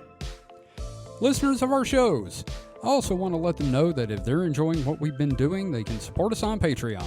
Oh, Patreon. Were you going to tell them about the early episodes? Also, Patreon exclusive episodes that can be found there too? Well, yeah, I was going to do the yeah, and then there's the other cool stuff, including art, merch for subscribers, like tote bags, hoodies, shirts, mugs. Yeah, and can you believe people could support us for only $5 a month? You're definitely going to mention that too, right? I was. Support Supernatural Selection and the Distraction Hole on Patreon for as little as $5 a month. Visit patreon.supernaturalselectionpod.com to learn more and get started today.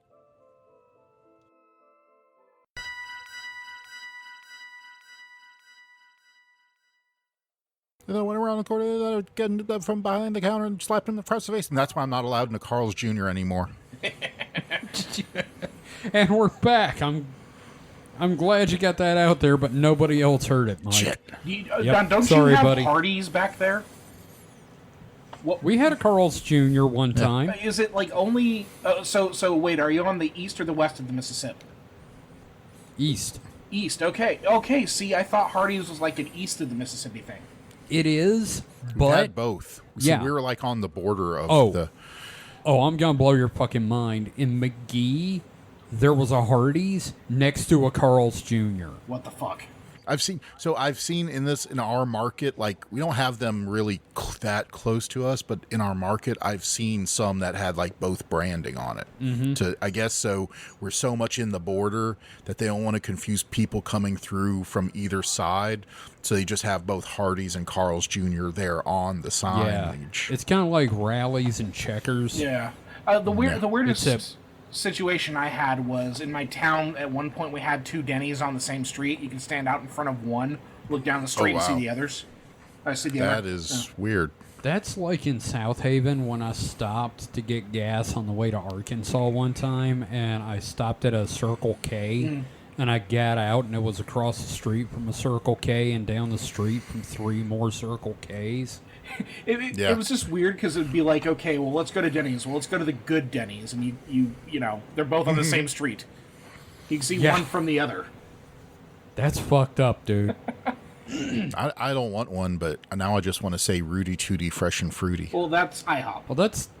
Yeah. Oh. We can go over to the... no. Mike, we're across the road from the IHOP. No, what am I thinking of? The Grand Slam? Yeah. Special That's Denny's. Grand Slam? Yeah, that's Denny's. That's Denny's. And now I want pancakes. Fuck you too.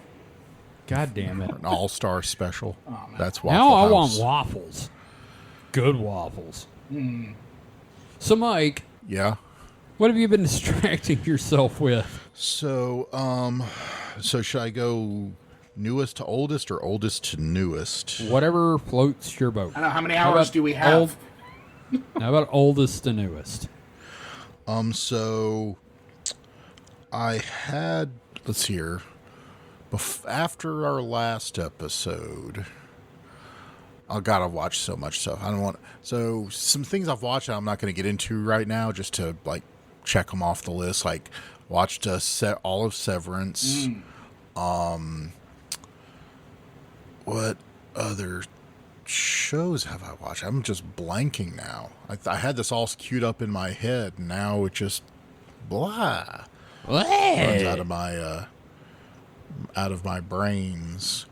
And in my car. I hadn't watched any anime really up until this last couple of weeks, because the summer anime season is in full effect, and it has lots of shows that I've been waiting on a season 2 of. Dan to Dan. Yeah, Dan to Dan. We're in the process We're of watching it. Currently, we just watched the 3rd episode, and there's a this 4th season, one out. Just to throw in there on that, this season, this is depressing. Yeah. Not in a bad way, but like... There's the lore God of damn. it. The lore of it. Yeah. Now, I Well, had seen the movie, which I think by the 3rd episode of the season, I think y'all are caught up with where I was when I watched the movie. So is the movie the whole the death worm? Yeah, and it, arc? and it's the resolution like with the fire trucks. Yeah. Okay, yeah. Okay, yeah, all right. yeah. So I can start watching because I'm like I don't. I'm gonna start watching it again. I just haven't. Yeah, yeah. The. I mean, it's no surprise that they beat the Mongolian death worm. Mm-hmm. Which again, fun that's- cryptid drop. Yeah. Oh yeah, lots Yep, of. yep. I'm sitting here going, whoa, can't wait for the Tassel worm to show up. Jennifer Lopez you know, Anaconda. They're interesting takes on the cryptids too, instead of just being the cookie cutter. Yeah. Which if these things were real, or they're not, but if they were real, who would say people would get it right all the time? Gigi's a bro. I like Gigi. Yeah. Gigi's one of those characters that could very easily have been done as like just the worst kind of dude, and like it is impossible to hate Gigi. Like I like him and Okaroon just hanging out. That's so cool that Okaroon has like a kid, another guy who's hanging out with him now. It's just great. It makes me happy. A buddy. Yeah. He's got a buddy. Yeah. He has a friend, and one that's not has complicated feelings for in the downstairs area. You don't know that. or in the tooth area when they accidentally clash teeth, because that looked like that hurt. Oh yeah. Oh, yeah. Yeah. Oof, that's rough. Yeah, that was not like a lot of people are like, oh my god, it's like the kissing. I'm like, no, that hurt. Well, we'll continue to check in with Danadan for sure.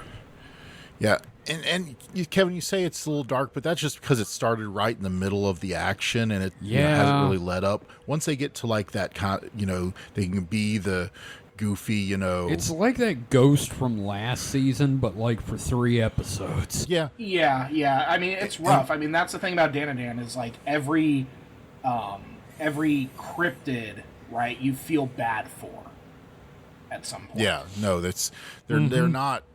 Well, like not all.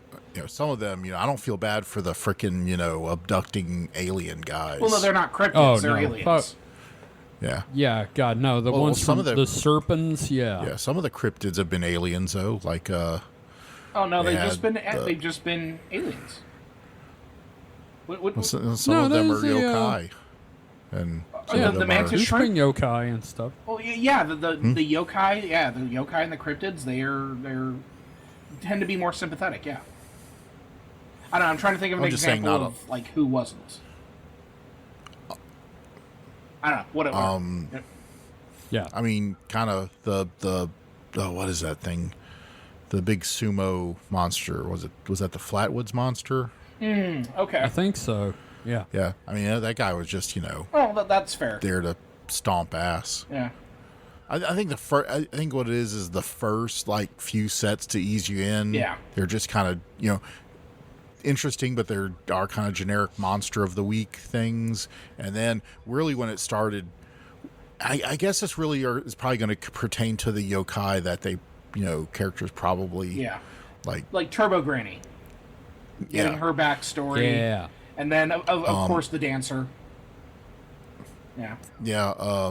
What's her face? I can't remember her name now. The character, Ira? pink-haired girl. Ira.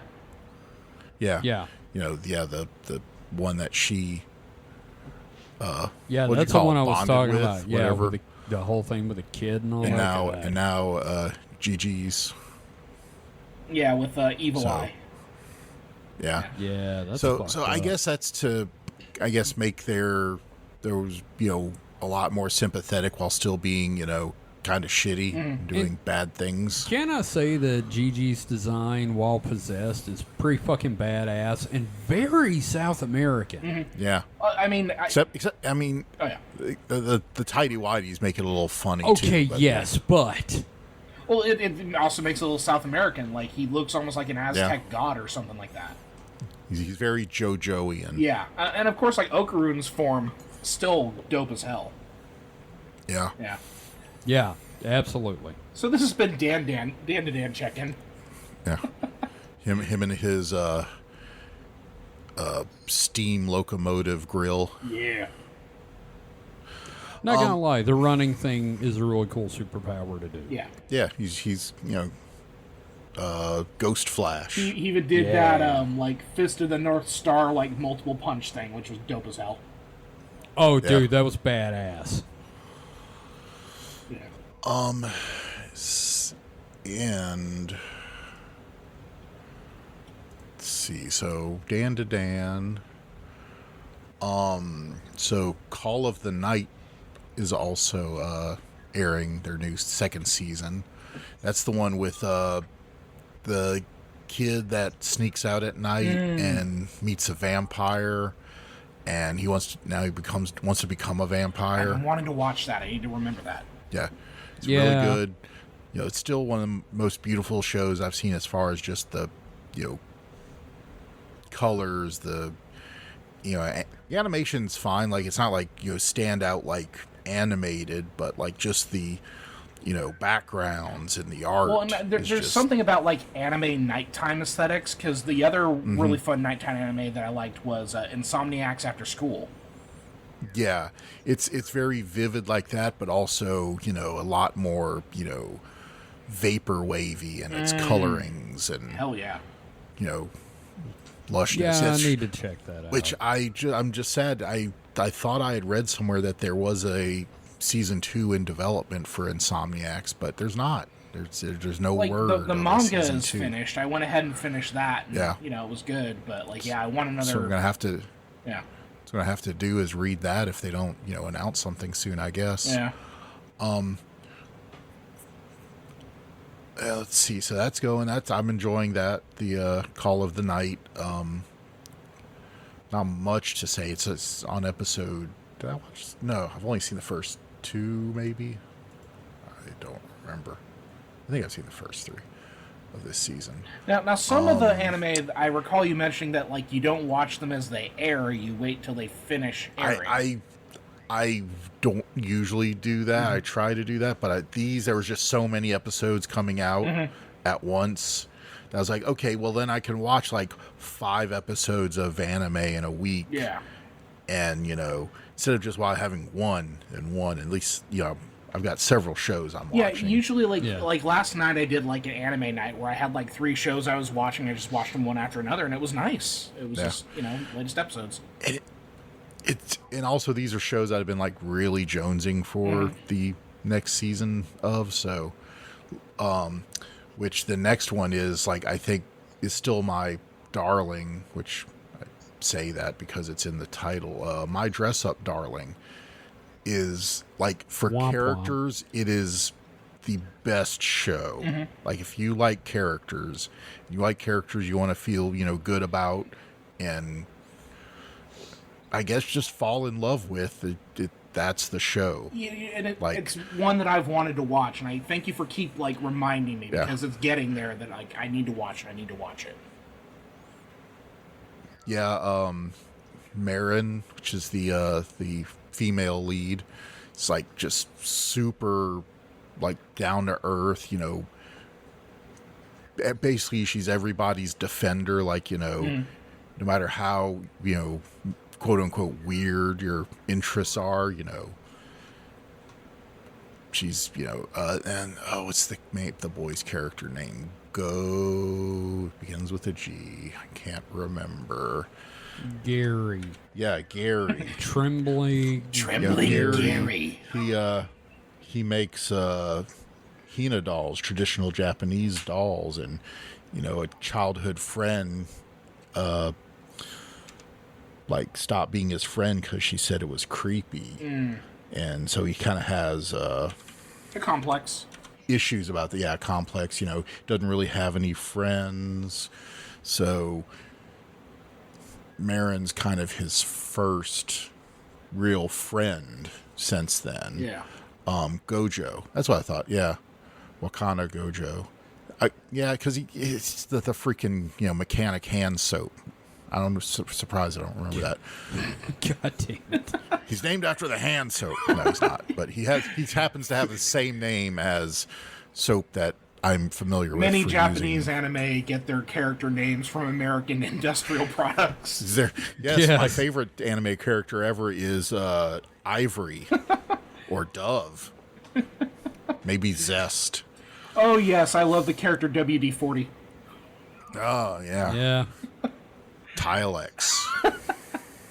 But anyway, Gojo, he's great because so in anime a lot of times, like, you know, a character will have, self-doubt, and they'll, sit there and just ruminate on it, episode after episode. Whereas, he starts doing that, and then, within a couple of minutes at least, has a revelation as, no, these people will like me for me.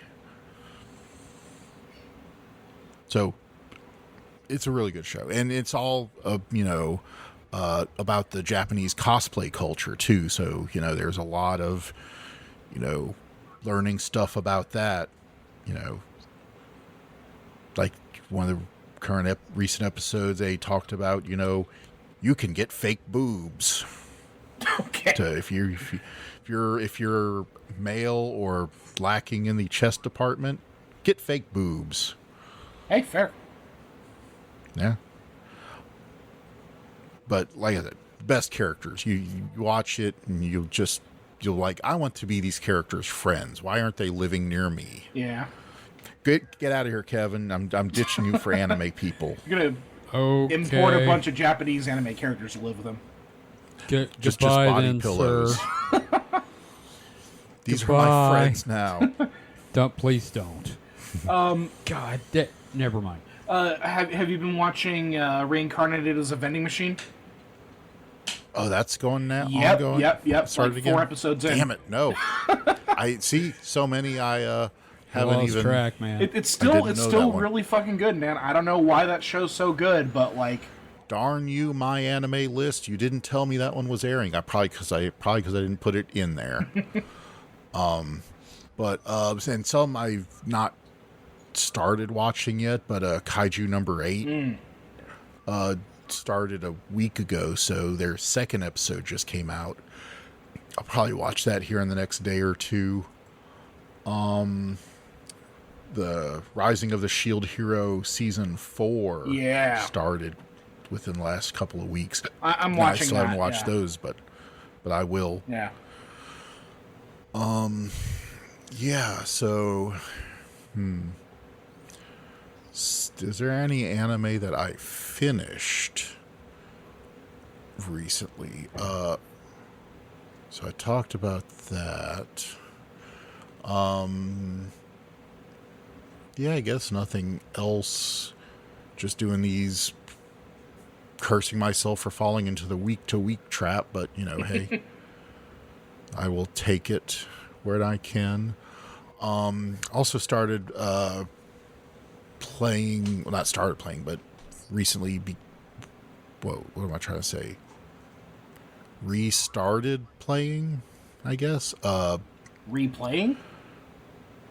Well, so it's not a game that, well, maybe. I've just confused the issue even more. Yeah. I don't know what's happening. If it's a very story-based game, yes, you replay it. But what if it's something like Minecraft, where there's no like narrative to replay? You're. Yeah, I guess you're continuing it. Yeah, I don't know. But what if it's a new map?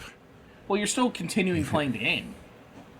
Yeah, continuing sounds like you reload the same save you had. What are we doing here? Continue. Started playing again? We're What are we talking about? We're arguing semantics. But anyway. Mike, what's Vietnam? I'm just, I'm here to confuse you. That's what I'm doing. You're doing a great job. Congratulations. But, Space Engineers, which is basically space Minecraft, except you can build ships. And, it's one of those, it's a building game, so I can't really say much about it other than I've sunk like dozens of hours lately into it, and I still haven't beat the game. How's that? No, that's fair. But now, well, can you beat a game like that?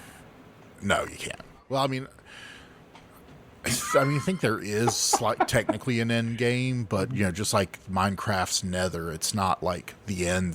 Well, it's just kind of like you kind of set your own ending, right? It's the pinnacle of the kind of guided experience, but then you just, like in Minecraft, you just go off and build Fuck Mountain, the castle. Oh Lord, here comes Fuck Mountain. Okay. King of Fuck Mountain. I was wondering. I was wondering when Fuck Mountain would enter one of our podcasts. All right. Yep. Can't Ladies get and- away from Fuck Mountain. Man, there is something. Never mind. I don't want to spoil anything for David. Yeah. But yeah, Fuck Mountain. Yep. Let's see. Forza Horizon 5 also I've been playing. That's what I was playing before Space Engineers.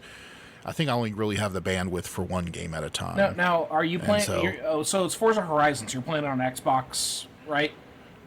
No, they have it on PC. Oh, okay. All right. Well, I was going to say, fact, you should join me on Fallout 76, but I don't know if they have crossplay between PC and Xbox.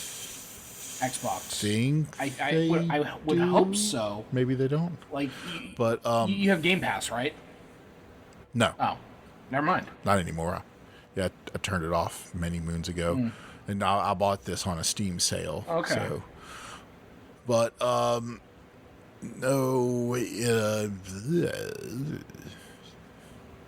I don't know. I forgot what I was going to talk about other than saying Forza Horizon 5.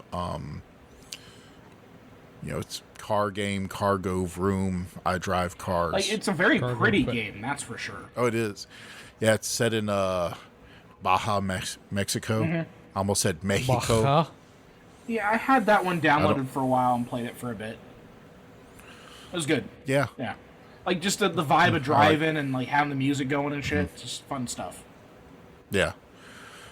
And trying to think what else I can talk about. How's bowling going?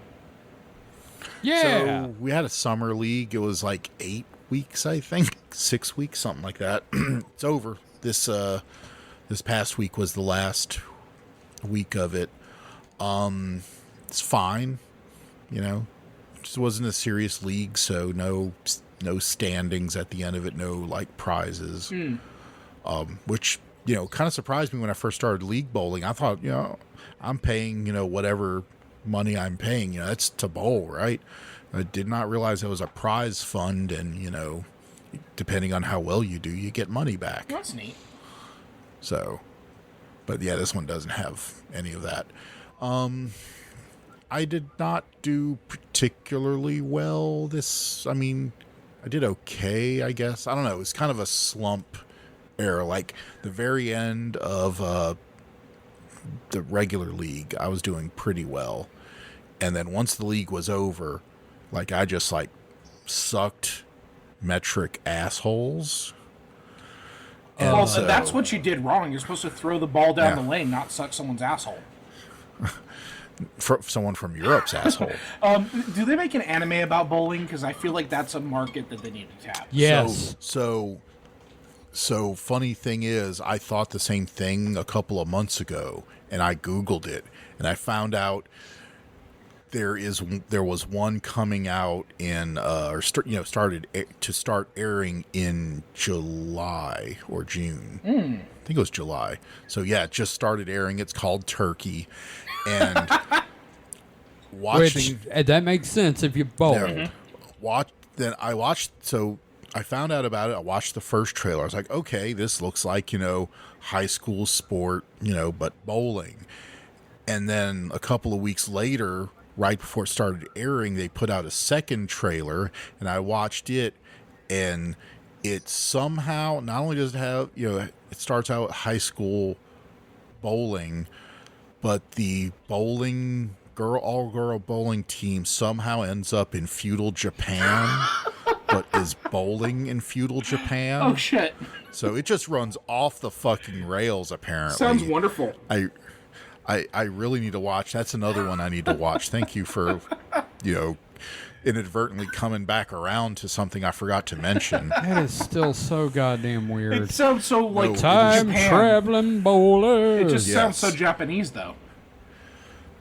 It's just, when I saw that, I was like, the what now? Well, it's like that horse derby anime that's really popular right now. Except, Oh, yeah. they're not. They're anime girls who are representing horses. We've talked about it. Yeah. I've not seen I it. can't remember. I keep wanting to say Umami Pretty Horse, but it's not. It's Usame or something like that. God. Whatever.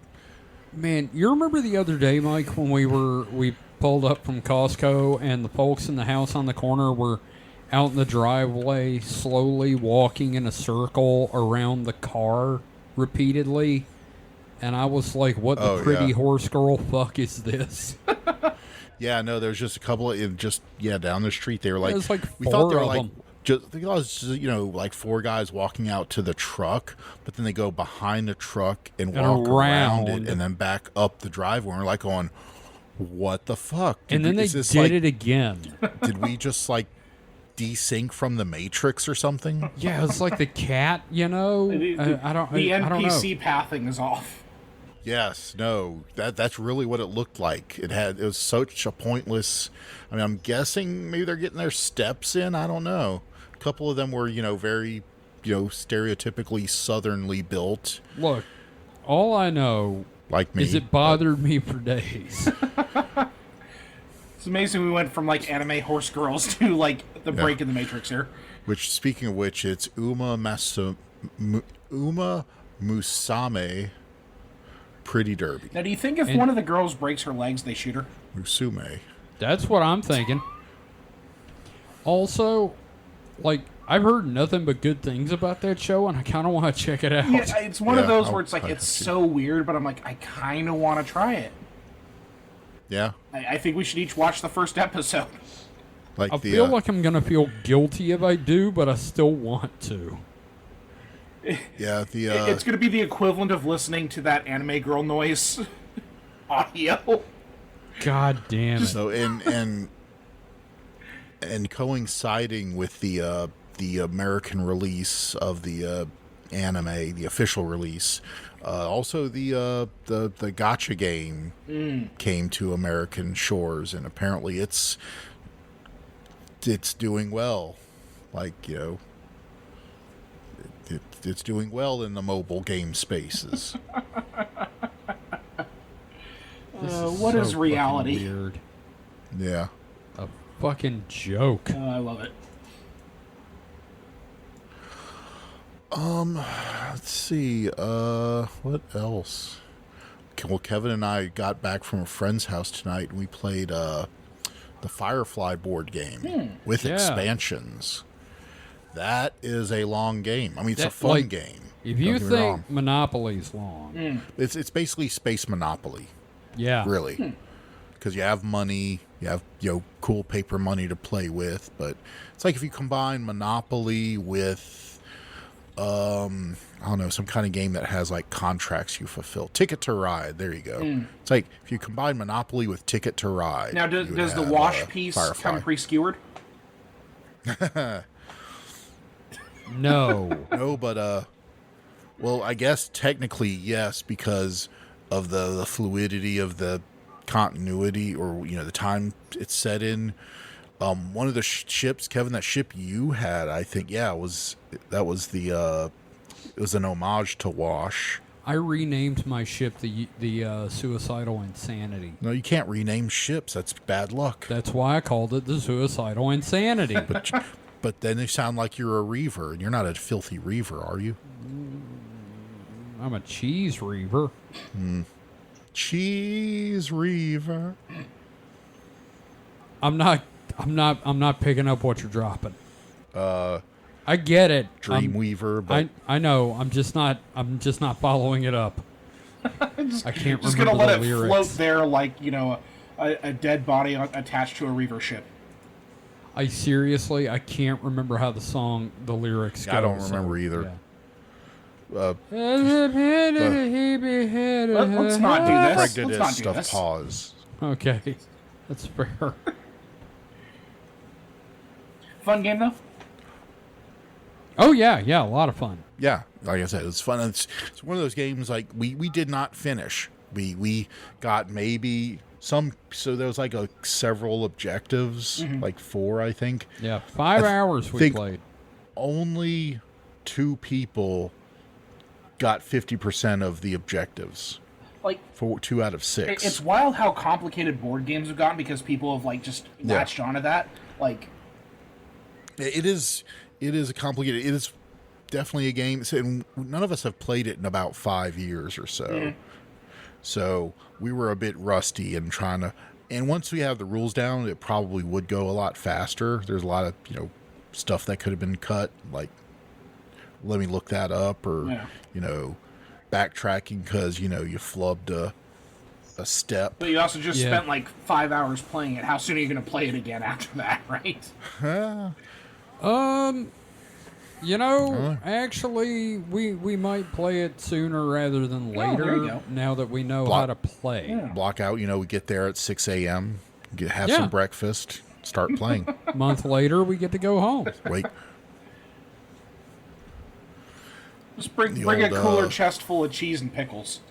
Kevin will be fine. Yep, there you go. And this week I'm going, like we said on SuperNat, I'll be out of town. I'm going to the Weird Al concert in Houston. Indeed. Oh, we said that earlier, didn't we? Yeah, we did. But I can expound upon that. Now, are you? And that, Oh, I was going to ask, are you going to go early enough to see Puddle's Pity Party? Because he's been. Is he opening for him? He's been opening for Al lately. I don't know if he's opening specifically in Houston, but. It sounds familiar. It's a clown, Mike. Maybe. I don't know. I mean, we're going to get there for the whole show, so I'm assuming he's the opening act. Well, we saw him in Memphis. Yeah, Memphis a couple years ago. Emo Williams was opening for him. Yes. And that was quite the experience. I just want to go see the animals. Anyway, I didn't even know he was still doing that. Puddle's Pity Party is pretty good. I follow the guy on YouTube. I'm not gonna lie, I'm not a fan, and for some reason he was following me on Twitter. Wow. So I don't know what the fuck. It's one of those things where I don't know what I was doing right, but at one point I had Puddles and the lead singer from Spin Doctors following me. Yeah. Which is a weird-ass cross-section to have. Because every time a Spin Doctor song came on, I would just look at Kevin and say, Kevin, you got to tell him his song's on? No. No, but I would tweet at Charlie Jane Anders when I found her books in a store. Because for some reason, she started following. I had such an interesting group of followers before Musk shit the bed. Yeah. That back when actual Twitter outreach was a thing. Oh, yeah. Twitter was great at first. Yeah. At first. Everything was great at first, except for, maybe, I don't know, concentration It was camps. great until... Yeah, that's a game we could play. Yeah. We'll play that game at the end of a different episode. And so while we're out there, there's a few things we're going to... Because we're making kind of a little trip of it, and instead of, we're not just going for the one thing. Well, we're going for Weird Al, but we're also we're getting there a day early to do some stuff, and we're leaving. So it's the concert's Friday night. We're getting in Thursday, and I don't think there's a definite itinerary, but we plan to go to a couple of things because some of the friends I'm going with, most of the friends I'm going with, go to Houston on the reg, so they know, Shit things to do. Do they have there's a NASA museum or something there? So there is Mission Control Houston, and we've sort of discussed whether we can go there or not. It depends on what else shakes out. Before it gets defunded. Yeah. Fuck. But there's a barcade they really want us to go to. There's the don't know if we'll do it, but there's also the old BattleTech pods, the MechCore. Oh shit.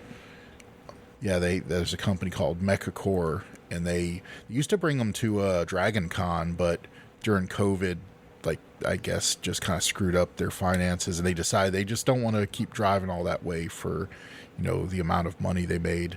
Now, since you brought that up, we need to tell the Paul story. Oh, yeah. So Paul really liked the BattleTech pods, and, this was before I started going to Dragon Con. But Paul one year was, or for a few years, but the first year he was dressed as Frankenfurter, like full, you know. No, not everything. with panties, but a thong. Yeah, like authentic, like, you know. And so they go to the BattleTech pods, and he's still dressed as Frankenfurter, and they play and everything. And so what? He got out of the pod, and they were waiting for him with Windex and a paper towel to wipe the seat down. Yeah, wipe his ass prints off the seat. Yep. Because, fuck it, man, I wish you could have met Paul. Yeah. Well, look, that was also, I think it was the same year that when he was he dressed as Frankenfurter when he got roofied, or was he just Yes. like, yeah.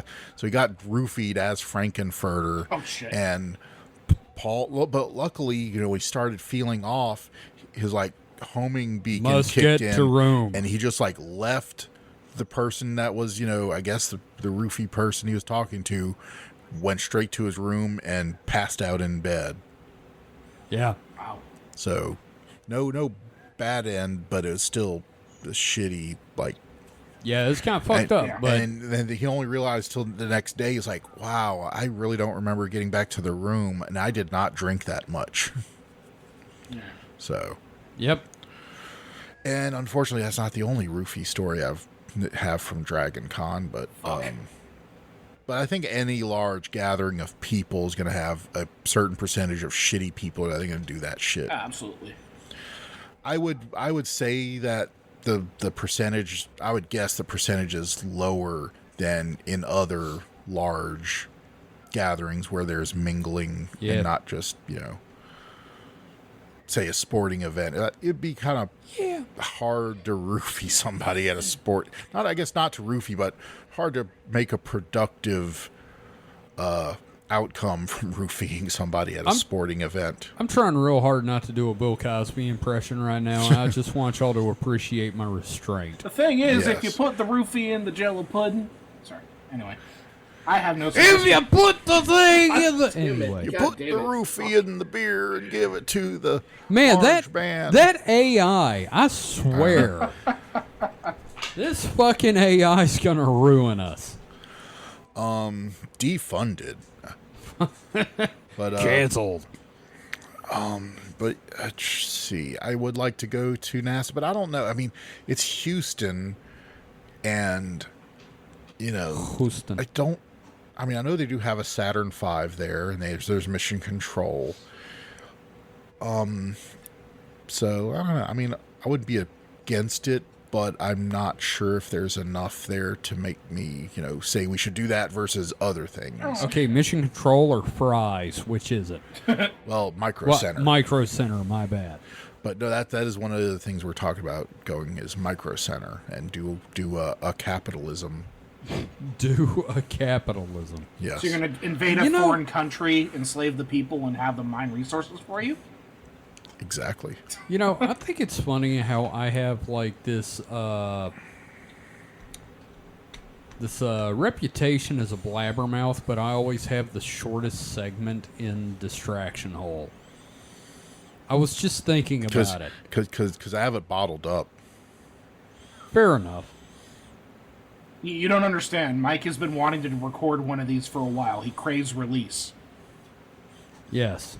Nobody in my day-to-day asks me, Mike, what have you been doing? Yeah. That's one of the fun things about this show. How are you, gentlemen? What have you been interested in lately? And that's why I just tell people whether they want to know or not. There you go. That's called being assertive. It's called being an asshole, but yes. An assertive asshole. There's a fine line between ass and assertive. Assertive. Yes. Mike? Yeah. Got anything else? Ooh. Looking around. Search your feelings. You know it to be true. Wrong voice, sorry. I have to work on the car because it's the sensor that tells it how much fuel it has decided to shit the bed. Oh, that's not good. So So it's funny the way I found out. So last weekend, I had driven it over to some friend's house. Kevin and I had taken my car and went to. Speaking of, if you haven't friend's had, you need to have. I would argue the Scotch. Better. Well, I know Yeah, a we song also we had can't use Scotch. now. Yeah. What's that? I know a song we can't use now Yeah. because of the licensing terms. Shit. Well, anyway, we'll talk about it later. I'm so confused. It's okay.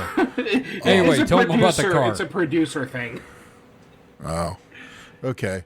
Well, anyway, so I've ruined us. when we leave the friend's house after having said fun and activities, I had noticed the car said low fuel, and I thought, but as we left, like, because their driveway's a little inclined, and it came back, the fuel level came back, so I was like, it just must have been, the fuel sloshed or ran to the back of the tank, when it's on the hill and leaving, it's fine. And so I'm hungry, and so we go to Wendy's, and I'm sitting in the drive-through line, and the car bings, and I look, and it says, fuel low, and the gas gauge is pointing, like, straight at E. And I'm like, fuck. And so I start panicking, thinking, well, I know it's showed us as having gas when we left the friend's house, and now it's low, so where's that gas going? So I pull out of line into a parking spot, and I'm thinking it's like spewing gas or something, because it had to have lost a half a tank in like 2 miles. So shut it off, get out, look under the car, don't smell any gas, don't see anything leaking. It's like, well, logically, then that probably means the gauge is wrong and not the level of gas. And so, start it back up, get back in the drive-through line, get everything, and go home. And in that time, I see the gauge would like kind of go up a little bit and then go back down. So I'm like, okay, that's definitely got to be the thing. And then it was cemented the next day when I filled it up with gas, and it only took like 5 gallons, so it pretty much had a half tank. So I ordered the parts, and they're now here, so I'm just waiting on a good day to do it, where I'm not working and I'm not busy like today doing Not Houstoning. not Houstoning or not friendsing. Yeah. That a whole with bowling and the gaming.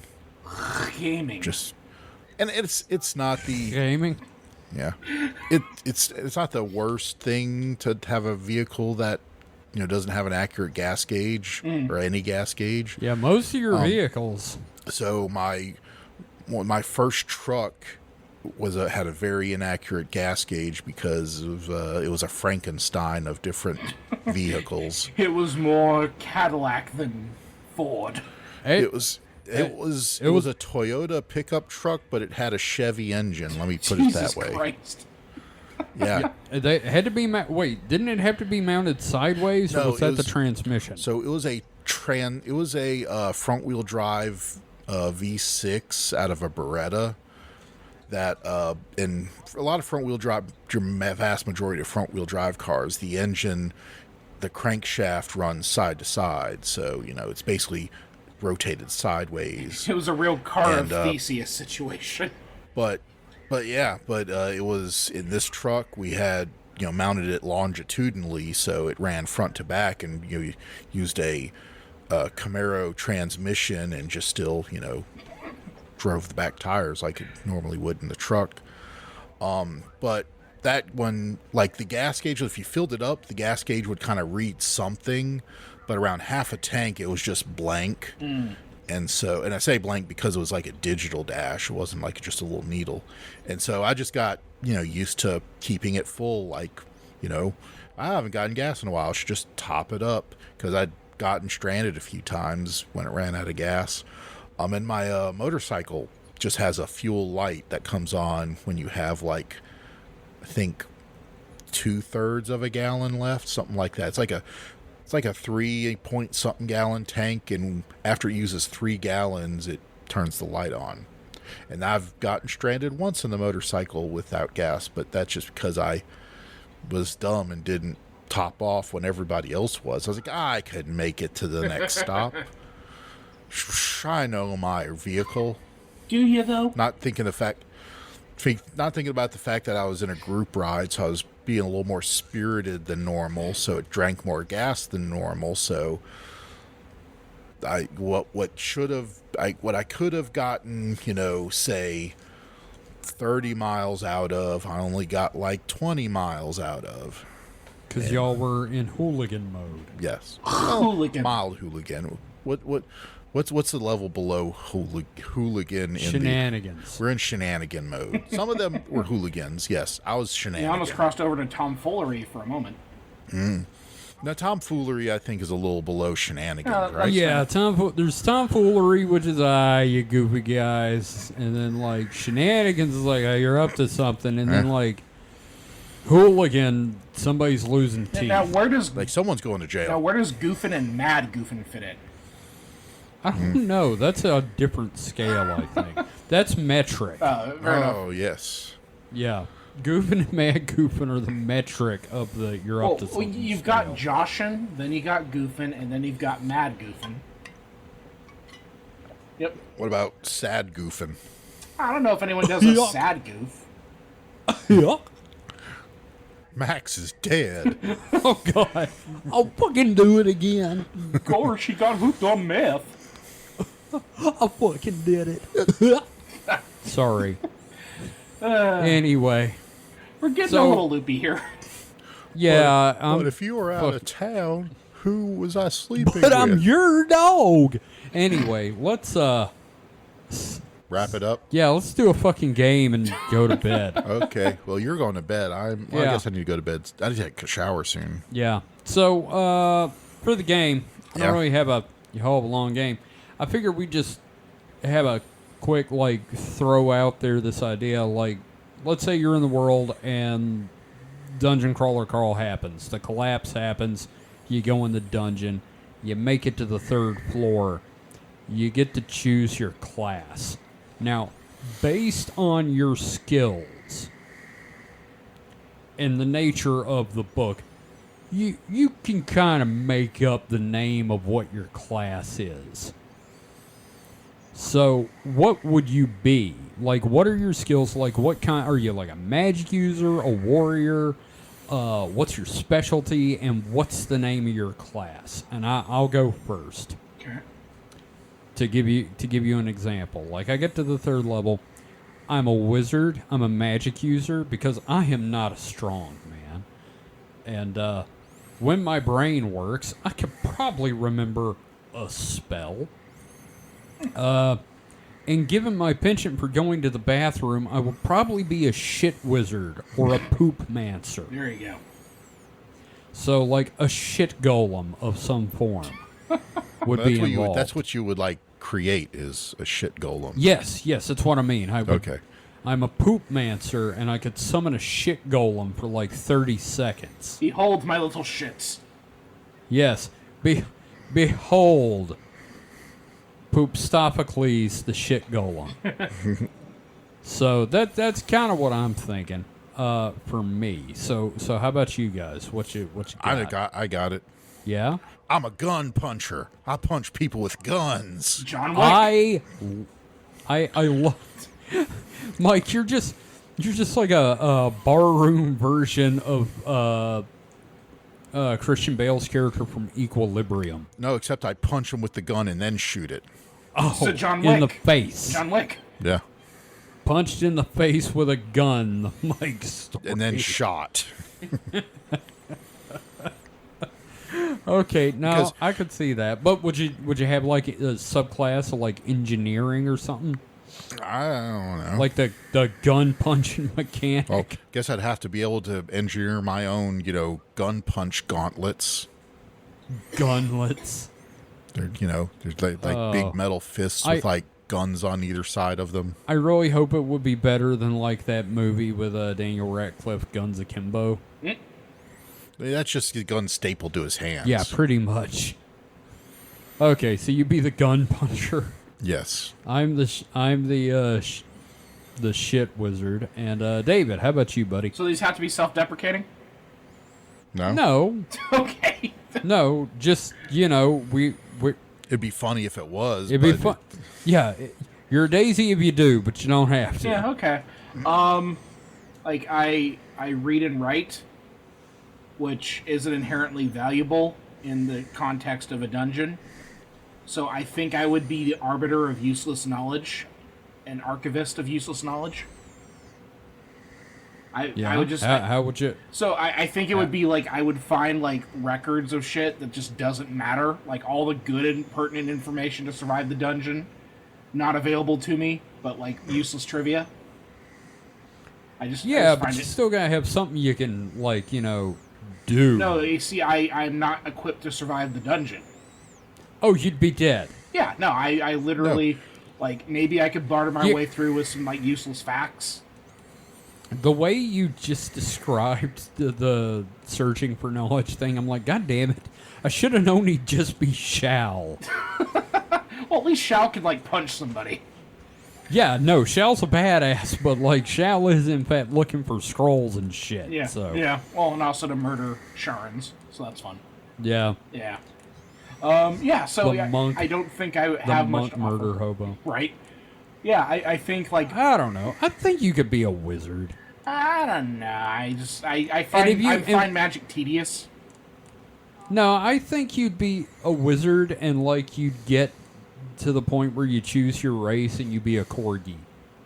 I would be the sleeping wizard where I can only cast spells when I'm asleep. Man. So then people would have to carry my ass around because I'd just be, like, doing all the defensive magic as I was asleep. Okay, that's fair. Yeah, there we go. The sleepy time tea wizard. Yes. Sponsored by Shen Yun. Yeah. Oh, God damn it. Oh man. Well, that's kind of it for the week. Oh, that's okay. So, how do we end this again? We've got like a positive. We don't have to. I know that we were trying some other stuff. Yeah. Well, you know what? The positive thing. You're not dead yet. You can get better because you're not dead yet. Yeah, there we go. There we go. So yeah, thanks everybody for listening. You can find out more about the show at supernatpod.rocks, and you'll find a link to all the episodes of this and Supernatural Selection. Before we finally close out, David, do you have anything you'd like to plug? Nah, not right now. Okay. Mike, do you have anything you'd like to plug? Watch My Dress Up Darling. There you go. Hey, Mike had something. Wow. Hey, it's not the first time. Just don't do it that often. Yeah. Read Dungeon Crawler Carl or I'll beat your ass. I told you I'm doing it. Leave me alone. Not you, I meant them. What about me? Do you mean me? You'd beat my ass if I tried. So, no. I won't beat your ass, but you should read the book. Anyway. So yeah, thanks everybody for listening. You may now climb out of this hole and go on with your lives. So, we'll see you next time. Good night. Good night. It's too late for pills. Oh, I watched Murderbot. You do this now.